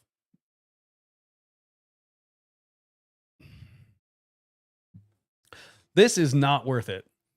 As this whole medical situation stems from back. Yes, this whole medical situation stems back from when I was in the military. And the weird part about it is when I look at my military record, when I look at my military medical record, there's nothing in my military medical record that corresponds with the concerns the FAA had to begin with. So I really am confused about where it's all coming from.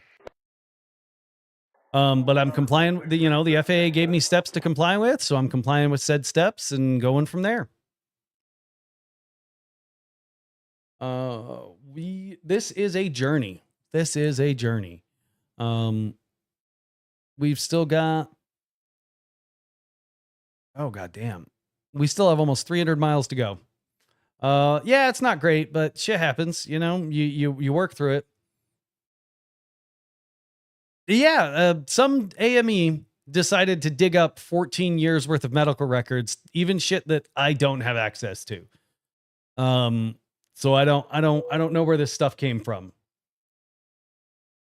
Yeah, you'd think if there was like a genuine concern that the FAA had, they would have like dealt with it earlier, or there would have been like, I don't know, like I hate to say it, but like you'd think if there was a concern, there would have been a crater in the ground somewhere by now.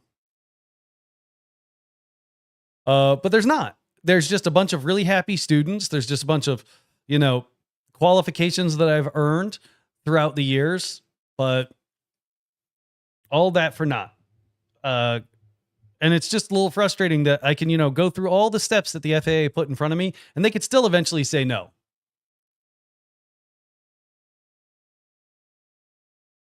Yep, I went to go renew my first class with the new AME, and he decided to dig up everything. This guy knows what vaccines I got in middle school. I have no idea how he got that information, where it came from, because I don't know where to get it from. I have my VA record, and there's nothing in my VA record that would bring me concern.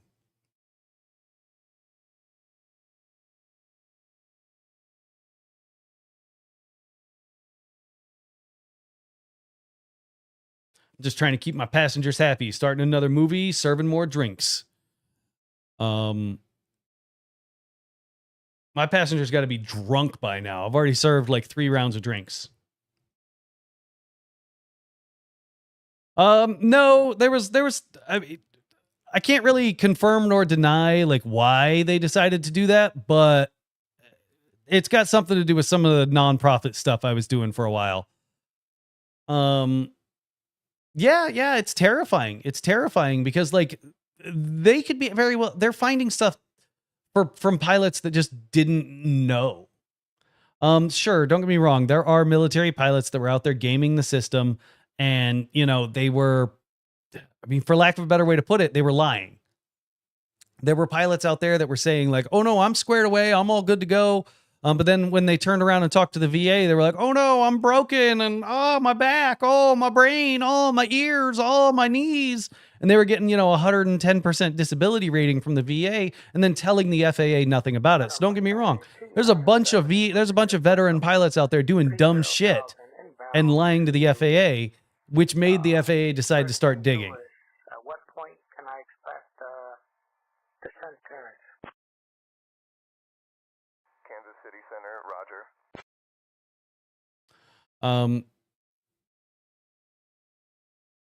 So yeah.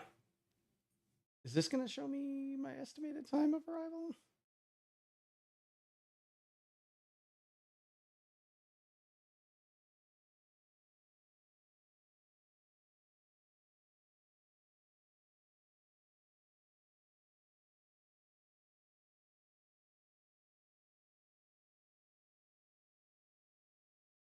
Oh, I think Neofly just crashed. That's not good. Oh, I really hope Neofly didn't just crash. That would really suck.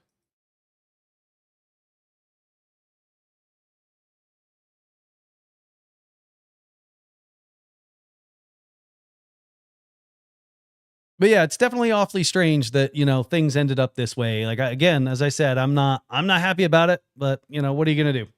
What are you going to do about it? Nothing. You ain't going to do shit about it. You're just going to grit your teeth and suck it up. But at least that gives me the opportunity to hang out with y'all, teach y'all, do all these live streams, do all these videos, and show off this nonsense. I absolutely love this shit. You know what Microsoft Flight Sim desperately needs?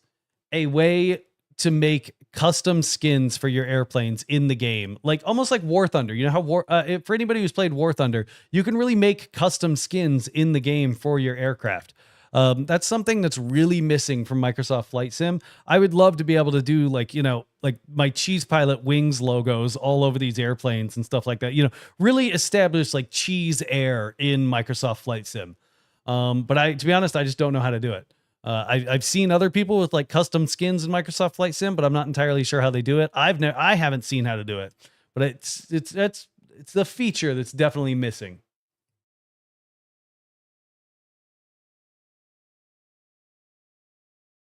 I guess we can add a couple more scoochums to this bird. Let's see what we can do. A couple more scoochums. Try and get it just right up on the edge of that climb mode. Is it hard to set up say intentions? No, not really. You set it up with a Navigraph account and a SimBrief account, so that when you talk to it, it knows what you filed, right? And then you just set up a button like this button on my yoke. That's my radio button. So radio check.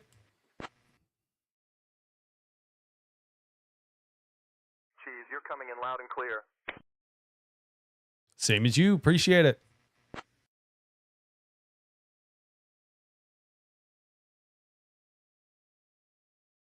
Cheese, roger that. Thank you. Do you want to hear a joke?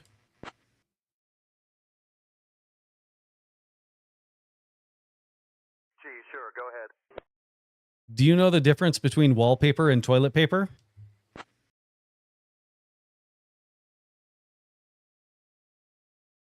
Cheese, negative. I don't know the difference. Gross.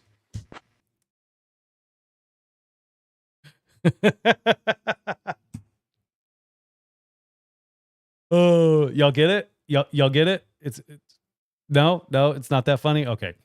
All right, they are done with drinks. Yeah, that's fucking right there. Oh,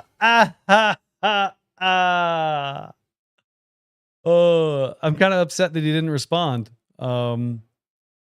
What's up, Jim? I don't think I've seen you chat in here before. I'm glad you enjoyed that joke. Oh, what's up, Belle? Sorry, my cat's meowing at me. What's up, Belly girl? What's up, Belle? Come here. not bedtime. Why are you yelling at me? What's up, Valley Girl? First timer. That's what I'm talking about, Jim. How's your day going? How's your day? We're playing Microsoft Flight Sim with Neofly. So if you don't know, Neofly is a fun little app that brings like a reason to play Microsoft Flight Sim. You know, we're doing a mission from KFEP to, or no, we're going to KFEP. Our departure, oh no, we're going from KFEP to KWDG, and then we're dropping off 2 passengers. But we got to keep passengers happy. So you can see down there, I got drinks, I got movies, I got food. But they're happy right here. You can see their little happiness. You know, they got a little thumbs up and whatnot. But we're gonna see how the landing goes. I'm gonna try and just get them drunk, and fat and drunk, so that by the time we land, they're too drunk to give a shit about how bad my landing is. But then we've got ForeFlight over here with our route. So in case you wanted to, I don't know, follow along at home, this is where we're going. We're approaching Fracco right now. And then we're going to be going to WDG. Any questions? If you don't know, I'm also a flight instructor and all that jazz. AME should not be able to see anything other than what you submit through MedExpress. No. You need to read the terms and conditions of MedExpress. Terms and conditions say that you should expect no reasonable privacy. AME can dig up whatever the fuck they want. There is no expectation of privacy when accessing MedExpress. What it actually says in your terms and conditions, and what it like kind of implies, is that it has access to whatever network you're on that you are accessing MedExpress from. Meaning that if your phone that has a bunch of weird porn on it that might, you know, cause concern for your medical is on your home Wi-Fi and you access MedExpress on your home Wi-Fi, technically the AME could access that. Has there ever been an incident in which an AME has accessed, you know, your home network because of the agreement you've got on MedExpress? Of course not. But they've definitely accessed medical records that you thought they might not have access to. What's up, Aaron?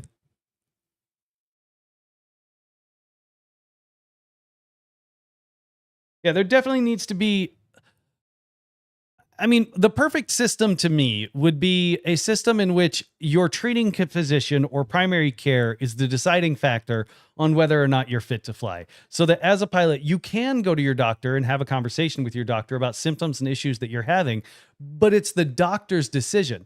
Currently, you know, I've got something like 11 or 12 different doctors that have all written letters to the FAA saying I'm good to fly, but I'm still going to be waiting I'm still going to be waiting at a minimum another 4 months for the FAA to come to that conclusion as well.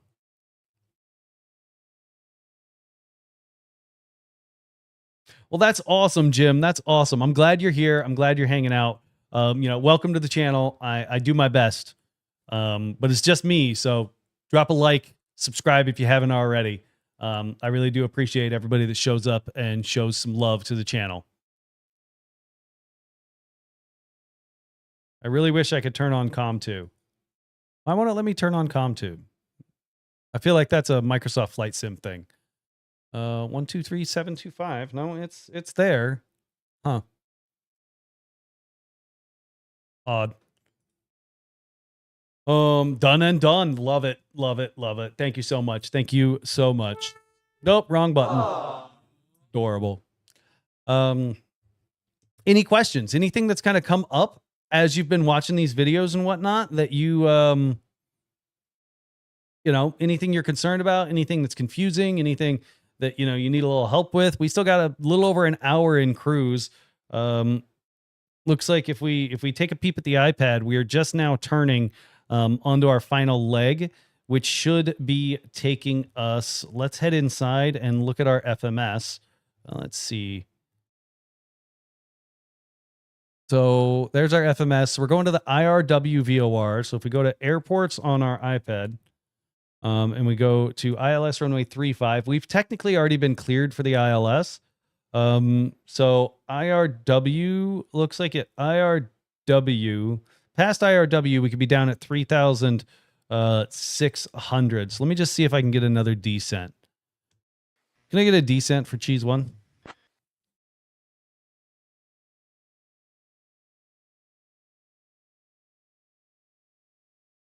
Cheese, say requested altitude.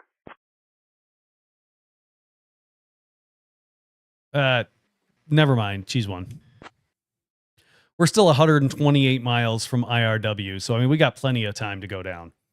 Have I ever gotten a pilot deviation? No, I have not. I have never gotten a pilot deviation.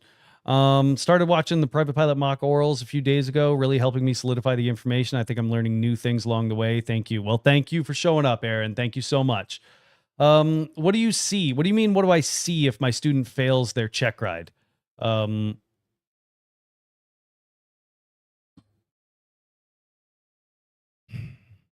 Let's go back to our FMS and let's do a VPath.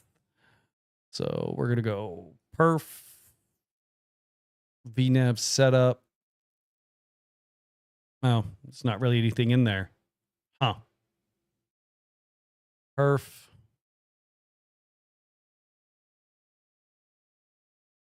Do I have a VNav profile yet? Oh, yeah, I guess I do. It is down. All right. Can I get a descent down to 3,600 for Cheese One?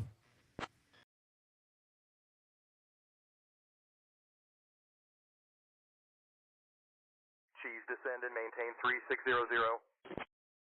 Descent, maintain 3,600 for Cheese One. And we're just going to set a nice shallow descent down to 3,600 since we don't have an arrival procedure or anything like that. We're just going to, and it's VFR, so we're just going to head down.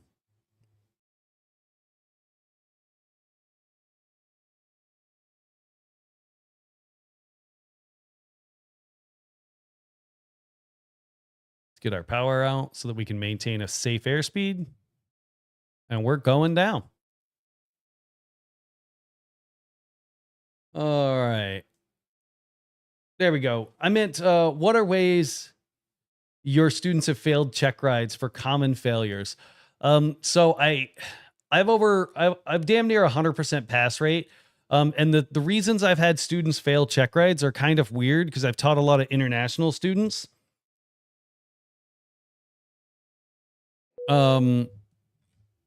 Right. So since I've taught a lot of international students, their failures have been for things like English. And that's about it. You know, I'm trying to think of some of the other stuff. I mean, to be honest, I haven't had a whole lot of students fail, so I don't have common failure items for my students. A lot of students, when I've done mock check rides, weather is a really big one. A lot of students don't understand weather theory and they don't understand how to read weather charts because they've been spending their entire time looking at an iPad. So they've been looking at all the decoded stuff. So students struggle with that. What else do students struggle with? The inoperative equipment. A lot of students struggle with inoperative equipment. Just trying to keep all the penguins on the iceberg. Some days I feel like I know a lot, and some days I feel like I don't know my name. So I listen to the mock check rides on my commute. Well, that's awesome. I really do appreciate it. I tried to put them on Spotify to make it a little bit easier for y'all. But Spotify is a pain in the ass. The uploads constantly fail. It takes me 5 hours to upload something to Spotify. So unless y'all got a better option, unless y'all got like another recommendation, that would work for y'all to make it a little bit easier for y'all to get like the podcast to make it easier to listen on your commute, let me know. What's a great source to learn more on weather theory? The Aviation Weather Handbook. No question. I have never asked a single question that doesn't come out of an FAA document. I fucking hate when instructors teach out of other documentation. Because aviation's already expensive enough. Why am I going to tell you to go buy a $40 ASA book? I hate that. The books are free from the FAA, so go read the FAA's free books. The Aviation Weather Handbook is a great resource when it comes to weather theory.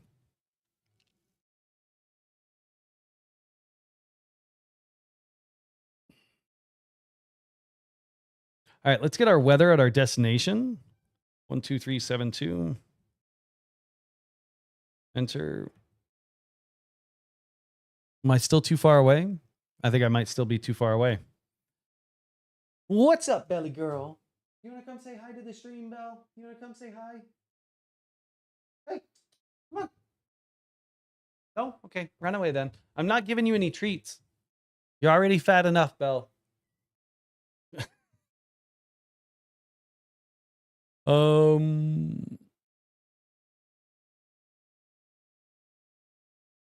Hey, you need to stop. Working. Cat's yelling at me. She wants treats.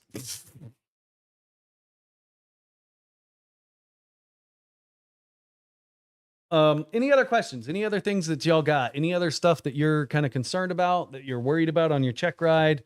Remember, the examiner, the DPE, they're on your side. They want you to pass.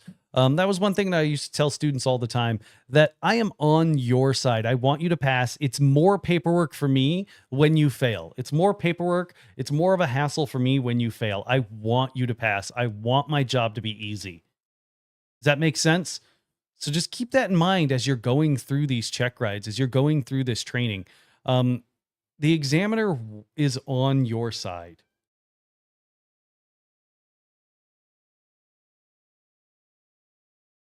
Looks like we're still 100 miles away from IRW. And if we look at our approach plate, let's go back. Let's bring up our approach plate. So we're going to IRW, which is Will Rogers VOR 114.1. Now, the reason I'm not tune testing and identifying it is because I'm going via RNAV. So like to be honest, I'm technically just using GPS. I'm not even using the VOR, but the VOR is still tuned in the background to use as like a backup. And you'll learn all about this if you go through like an ATP CTP course, or as you go through like airline training and whatnot. Oh, there's the weather. Enid Woodring Regional Airport. Automated weather observation. 0050 Zulu. Wind calm. Visibility 10. Sky conditions, clear. Temperature 14. Dew point 9er. Altimeter 3004. 3004 on the altimeter. Enid Woodring Regional Airport. Automated weather observation. 0050 Zulu. There we go. 2996. Sorry, I don't know how to change this from hectopascals to inches of mercury on this aircraft. So I'm sitting here going back and forth between the outside view, because the outside view shows inches of mercury while the inside view does not. Oh, shit. I've been showing y'all the approach plate this entire time. I'm sorry. What stumped you on your instrument training? To be honest, it wasn't something that stumped me. I lost situational awareness in the aircraft a lot. The knowledge wasn't that big of a deal. A lot of it was just I would get turned around in the airplane. I would lose my situational awareness. I wouldn't really know where I was in relation to what fix. So that's what got through me, got to me. What do you think about ATP's Fast Track Zero to Airline program? I think ATP is a pilot mill, and it's going to be hard. And you're going to be there all day, every day, and you are going to need to study. You're going to need to do it. You're going to need to work, not just, you're going to need to work more than just going into flight lessons every day. And that's where a lot of students go wrong with ATP, is they're going in and they're thinking that, oh, well, I just need to show up to my lessons. I need to do good during my lessons. I don't need to do anything else outside of my lessons. And that's not the case. Speaking of in-up equipment, so it's 91205, 91213, then TCDS. See, and that's the problem. Students hear 91205, then 91213. No, 91213 is it. 91213 is the regulation that tells you to go check all of those other things. 91213 first asks you, do you have an MEL? I promise you don't. MELs are intended for jets. MELs are intended for big airlines. I mean, this CJ4 that we're flying probably has an MEL for it. So I promise you don't have an MEL. It then says, okay, well, if you don't have an MEL, go check 91205. 91205 is that 8 tomato flames and flaps and such. After that, Then you're going to go check your airworthiness certificates or your airworthiness directives, your supplemental type certificates, your type certificate data sheet, your airworthiness directives, STC, TCDS, and then any kind of required equipment that's part of your POH, like a KOEL or a COL or a CEL. Radio check. Cheese, sounds great from here. Appreciate it. So that's really the big like gripe I have. That's really the big gripe I have is like a lot of students, they try to just memorize these things instead of actually going to read the regulation and understanding the regulation and then applying it. Because like it's telling you to go to 91.213. What does 91.213 say? Well, the way that you've written that tells me you've never read 91.213. Which like no shame on you. I'm not going to lie. When I went through private pilot, not a chance in hell I had read 91.213. I was a danger to myself and anybody in that aircraft with me by the time I finished my private pilot.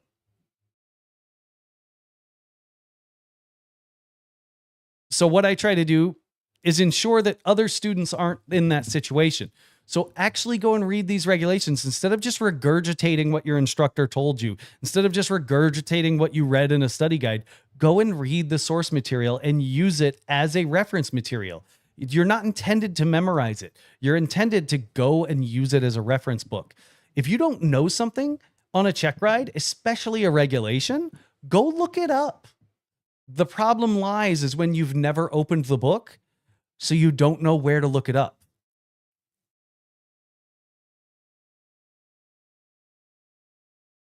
Hero of the miracle? Well, study your regulations, study your airspace, study. I mean, when it comes to the written, the written sucks. It's a lot of memorization and I don't really like it, but some of the questions, they're just written really weird. The one written I didn't study for with like Shepherd Air or something like that, I failed. Right?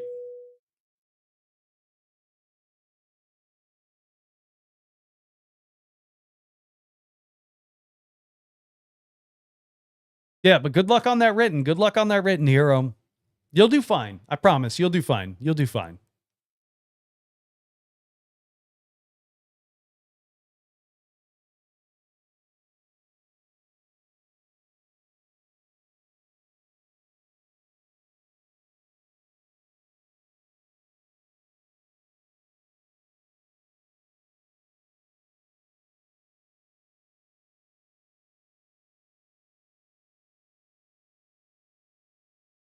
What?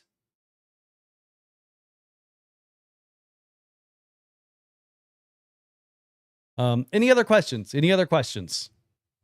And sorry, Kevin, if that seemed like a little like I was attacking you or degrading you or demoralizing you or anything like that. That's not my intention. It's just those are the things that I see all the times with students that they kind of rattle some numbers off. They rattle some stuff that they heard off, thinking that's all they need. No. Cheese, turn left heading 175 vectors for the ILS runway 35 approach. Negative. Can I just get direct Will Rogers and grab the approach from there? Cheese 1. Cheese,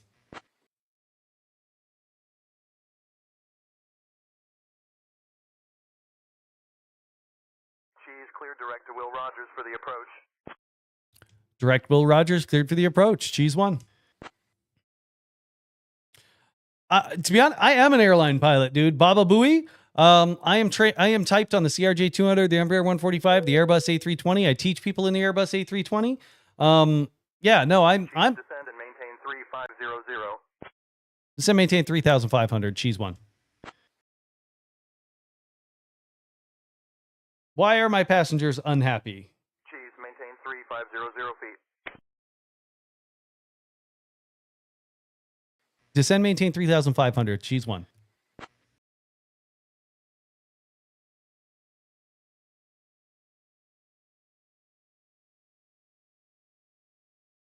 Why are my passengers unhappy? Is it just too high of a cabin rate?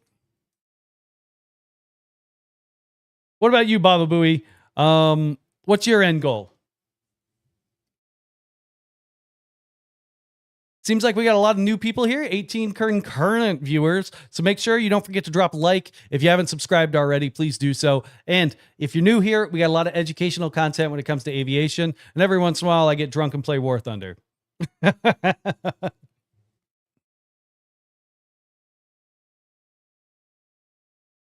hell? Why are my passengers not happy? Do they need more booze? Give the passengers more booze. Make them happy. I mean, my descent rate isn't that steep. And I mean, we're getting there. There's not really a whole lot more I can do.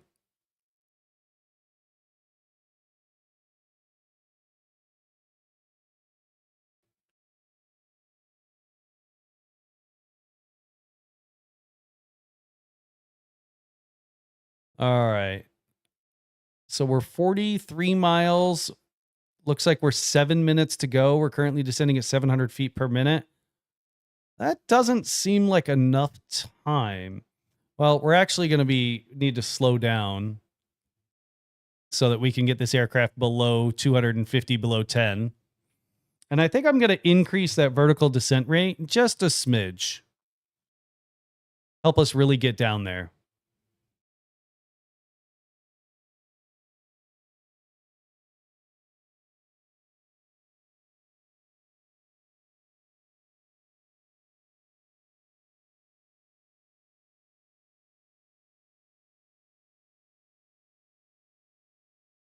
Yeah, I don't know what any of those buttons do. Oh, is it because the air conditioner's not on? Oops. They've been back there just freezing their ass off this entire time. Oh, accidents. Contact Vance approach on 121.3. 21.3 for Cheese 1. Port.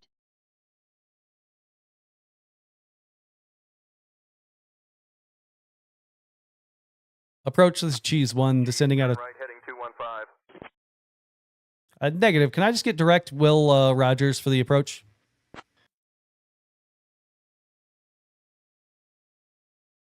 Cheese 1, Vance approach. Good afternoon, Perry altimeter 30.00. Appreciate it. And just verify the clearance for Cheese 1. Cheese Roger, continuous cleared. Continue as cleared, Cheese 1. What you call it? What's your wife qualified to fly, if you don't mind me asking? So she's on the 145 or she's typed in the 145 but she currently flies in the 73. Your videos with check ride prep really helped me out a ton. Thank you so much. Well, thanks for hanging out. Don't leave just because you're done with that check ride. Keep hanging out. All right.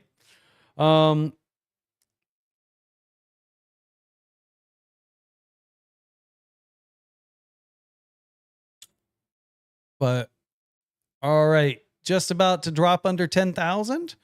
Looks like we got 8 minutes to go. Yeah, we should be good. 1,000 feet per minute for another almost 7,000 feet. Yeah, that's solid. That's solid.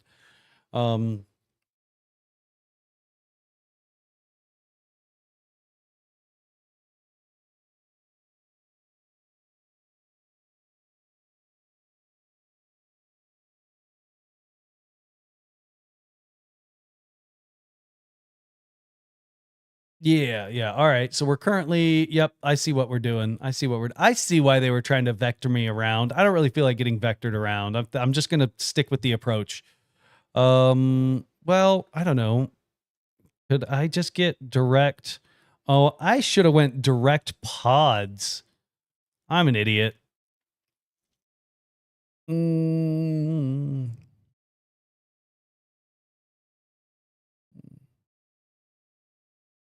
Approach, this is Cheese 1. Can I get direct K-Jack?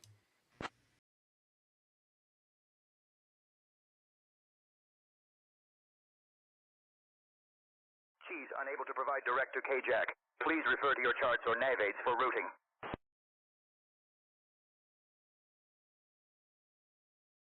Can I get vectors for final then for Cheese 1? Cheese,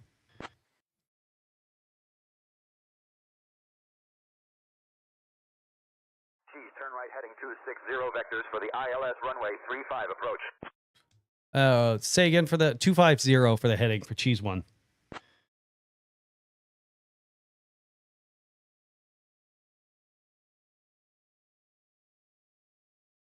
So I'm going to be focused on this approach for a minute.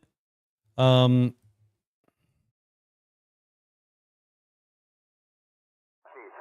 right heading 260 vectors for the ILS runway 35 approach. Right turn heading 250 for Cheese 1. Cheese, proceed direct Yobble. Cleared for the ILS runway 35 approach. Direct Yobble for Cheese 1. Cheese, turn right heading 260 vectors for the ILS runway 35 approach. Verify clearance for Cheese 1. Cheese, proceed direct Yobble. Cleared for the ILS runway 35 approach at KWDG. Direct Yobble for Cheese 1.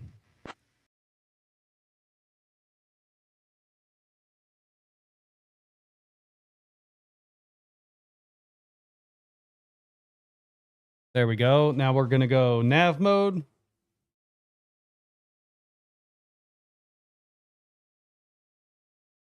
And then what we're going to do is we're going to go VNav.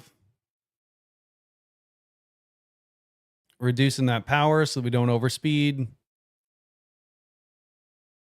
We're going to need to really get this thing coming down.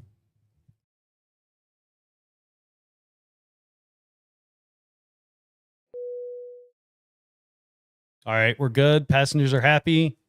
I'm happy. Let's see. Do we have an airport in front of us yet? Does not look like it.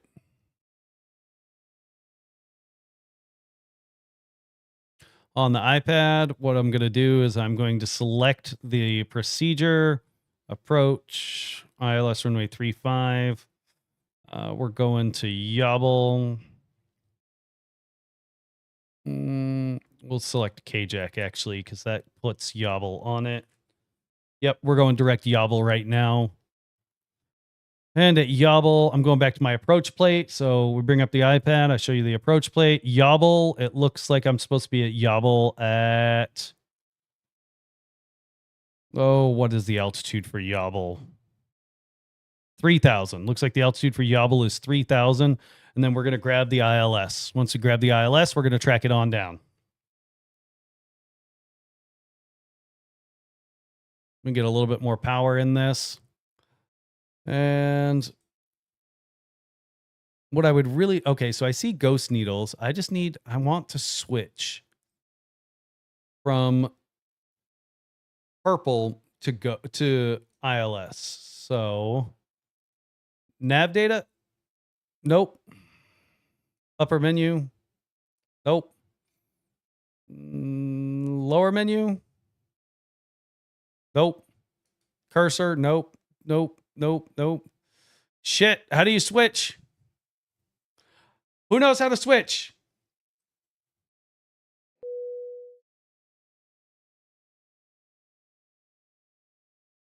That's solid. That's solid. That's solid.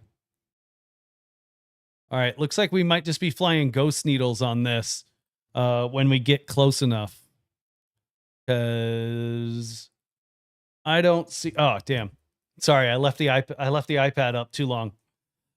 If that iPad's up, don't hesitate to like send a message, be like, "Hey, Cheese, like, can you like not leave the iPad up?"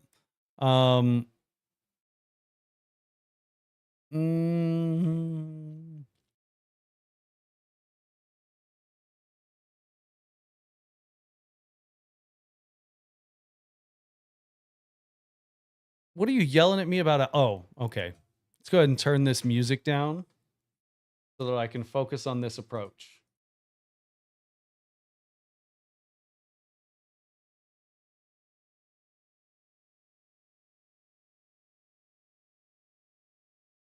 Come on.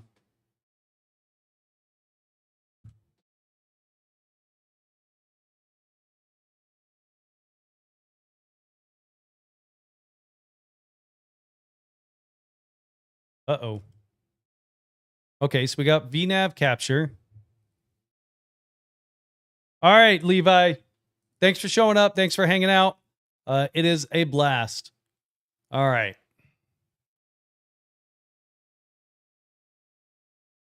We are almost there. You're not going to hang out for the landing? I really wish I knew how to switch over those purple needles.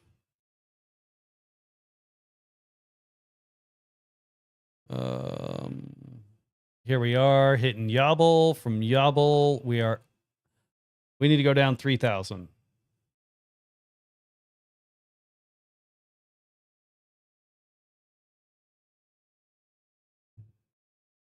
Let's go down to 3,000 and we'll go indicated airspeed and reduce some power.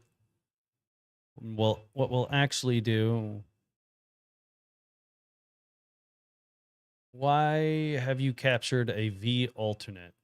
Okay, yeah, so you're heading down for glide slope intercept. I'm happy with that. Let's go ahead and drop gear. I see the runway in front of me. We're just going to land. Let's bring some power up. Autopilot off.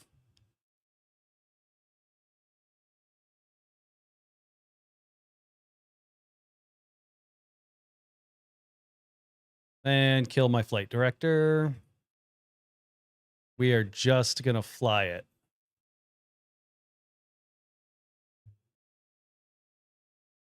God, I don't understand how other people do this. I cannot do this at all. Fly from outside of the airplane. Tower on 118.9er. 118.9, Cheese 1.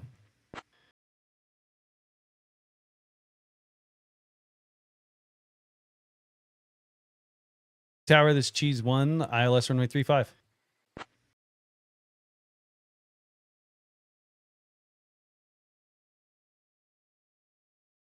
Cheese 1, Woodring Tower, winds 290 at 8. Runway 35, cleared to land. 35, clear to land, Cheese 1.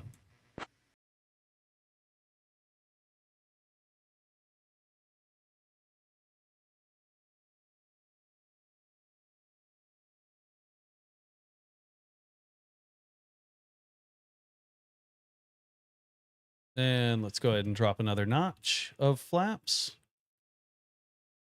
Get this airplane really ready to land.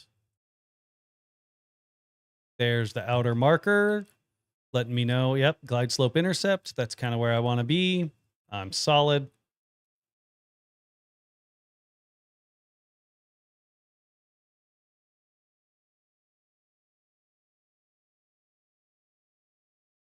Let me go ahead. I'm still slowing this airplane down.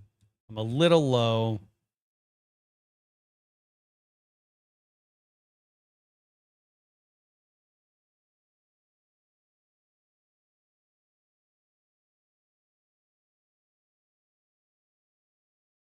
Still low. Let me add some power to correct for that.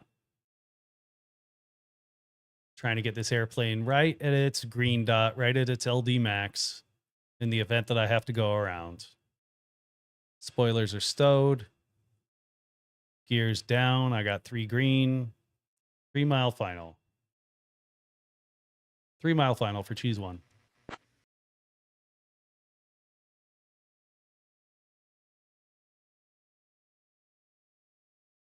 Cheese, winds calm. Runway 35, cleared to land. 35, clear to land. Cheese 1. Flaps are down. Gears down. We are set. We're still just a smidge low. So we're going to add some power to help correct for that. We're right on VNAV path, but we're below our glide slope. And we also have 2 red. Woodring Tower, TBM 8 Delta Lima, right downwind, runway 35, TBM 8 Delta Lima. TBM 8 Delta Lima, right downwind for runway 35. There we go. Midfield downwind. Reduce just a little bit more power. Get this airplane just a little slower. There we go. I'm happy with that.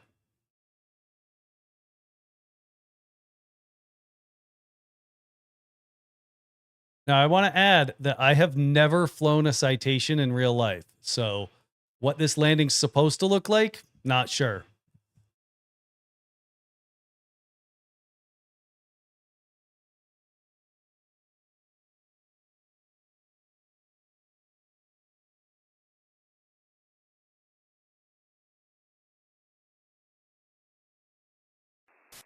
That was a harder landing than we like to see. The fuck are you talking about? My vertical speed was...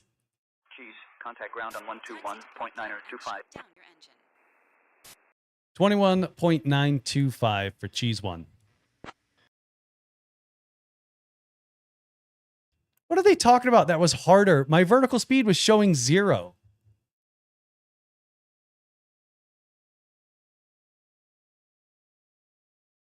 I don't know. I think that was a damn good landing. They said my foot per minute on landing was 209 feet per minute.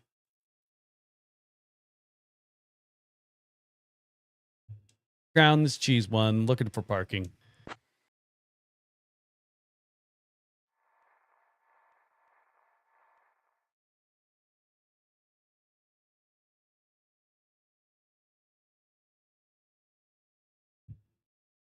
Speed.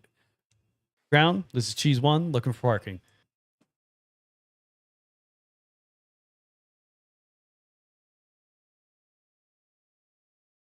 Say again, frequency for Cheese One.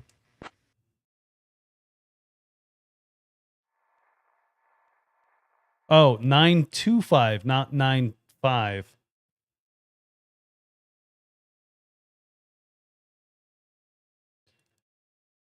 Ground this Cheese One, looking for parking.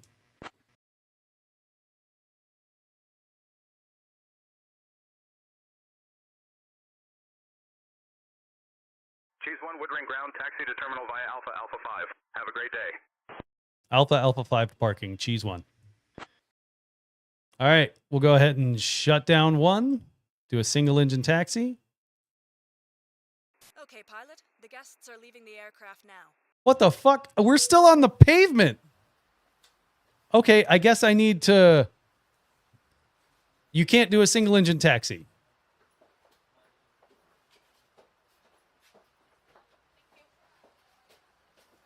I guess we're just going to stop here then. Let the passengers off. What the hell? Okay, so we got 364. Here, let's go ahead and bring up Neofly so we can kind of discuss what we did. All right, so let's look down here. We have disembarking finished. Have a nice day. Solid. So, we got 10 experience points. You can start your engine now. All right. So we got 10 experience points for the passengers. Then we got payment for the mission, which was $82,000. Then at airport fees of $1,183. Then we used 2,624 pounds of gas. Our aircraft rental, because I don't own this airplane, was $10,566. We got a total of 364 experience points. Our E qualification, 2 stars, granted me 3.25. We also got a payload realism of 17 and a passenger satisfaction score of 0.062, crew average reputation 0.2. I think the total is 1. And I don't know why it's saying taxi speed greater than 30. We weren't taxiing, but whatever. Current flight time, or the total flight time, was 1 hour and 51 minutes. And we can see up here our total experience. We need 3,000 to get another level. Once we get up to the next mission, we'll technically be a full-on first officer, and we'll be able to do a couple other things. All right. Does anybody have any questions about, what we did? Why things happened the way they did? Or do y'all think I suck? I don't know. I feel like that was a pretty good landing. I'm pretty upset that it bashed my landing.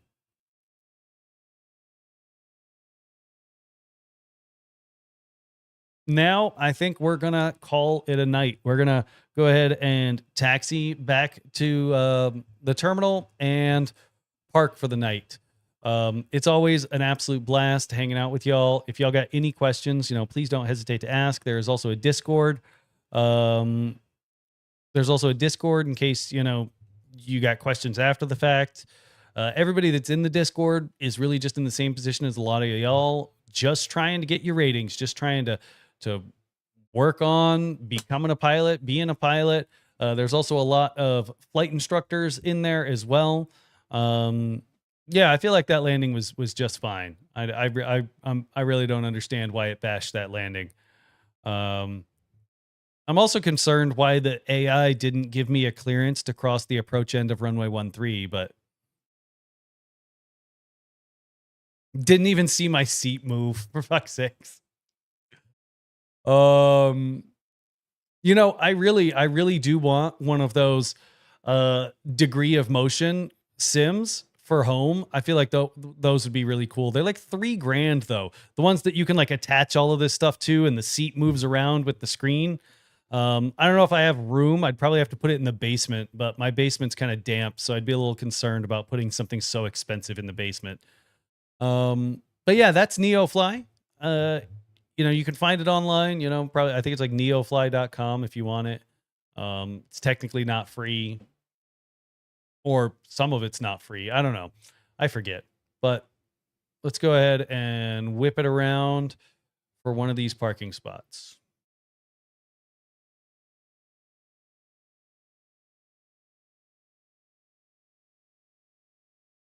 Let's see how good the parking was. Oh, shit. That's not bad. That's not bad for a jet. Jets are kind of a pain in the ass to park on T's, especially when you got to pull a 180 like that.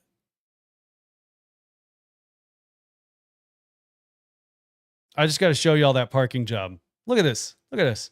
I am pretty much on that damn T. I guess I could kill some lights.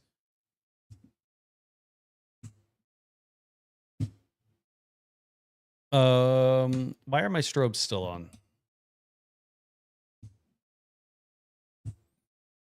That's weird. My strobes should not be on.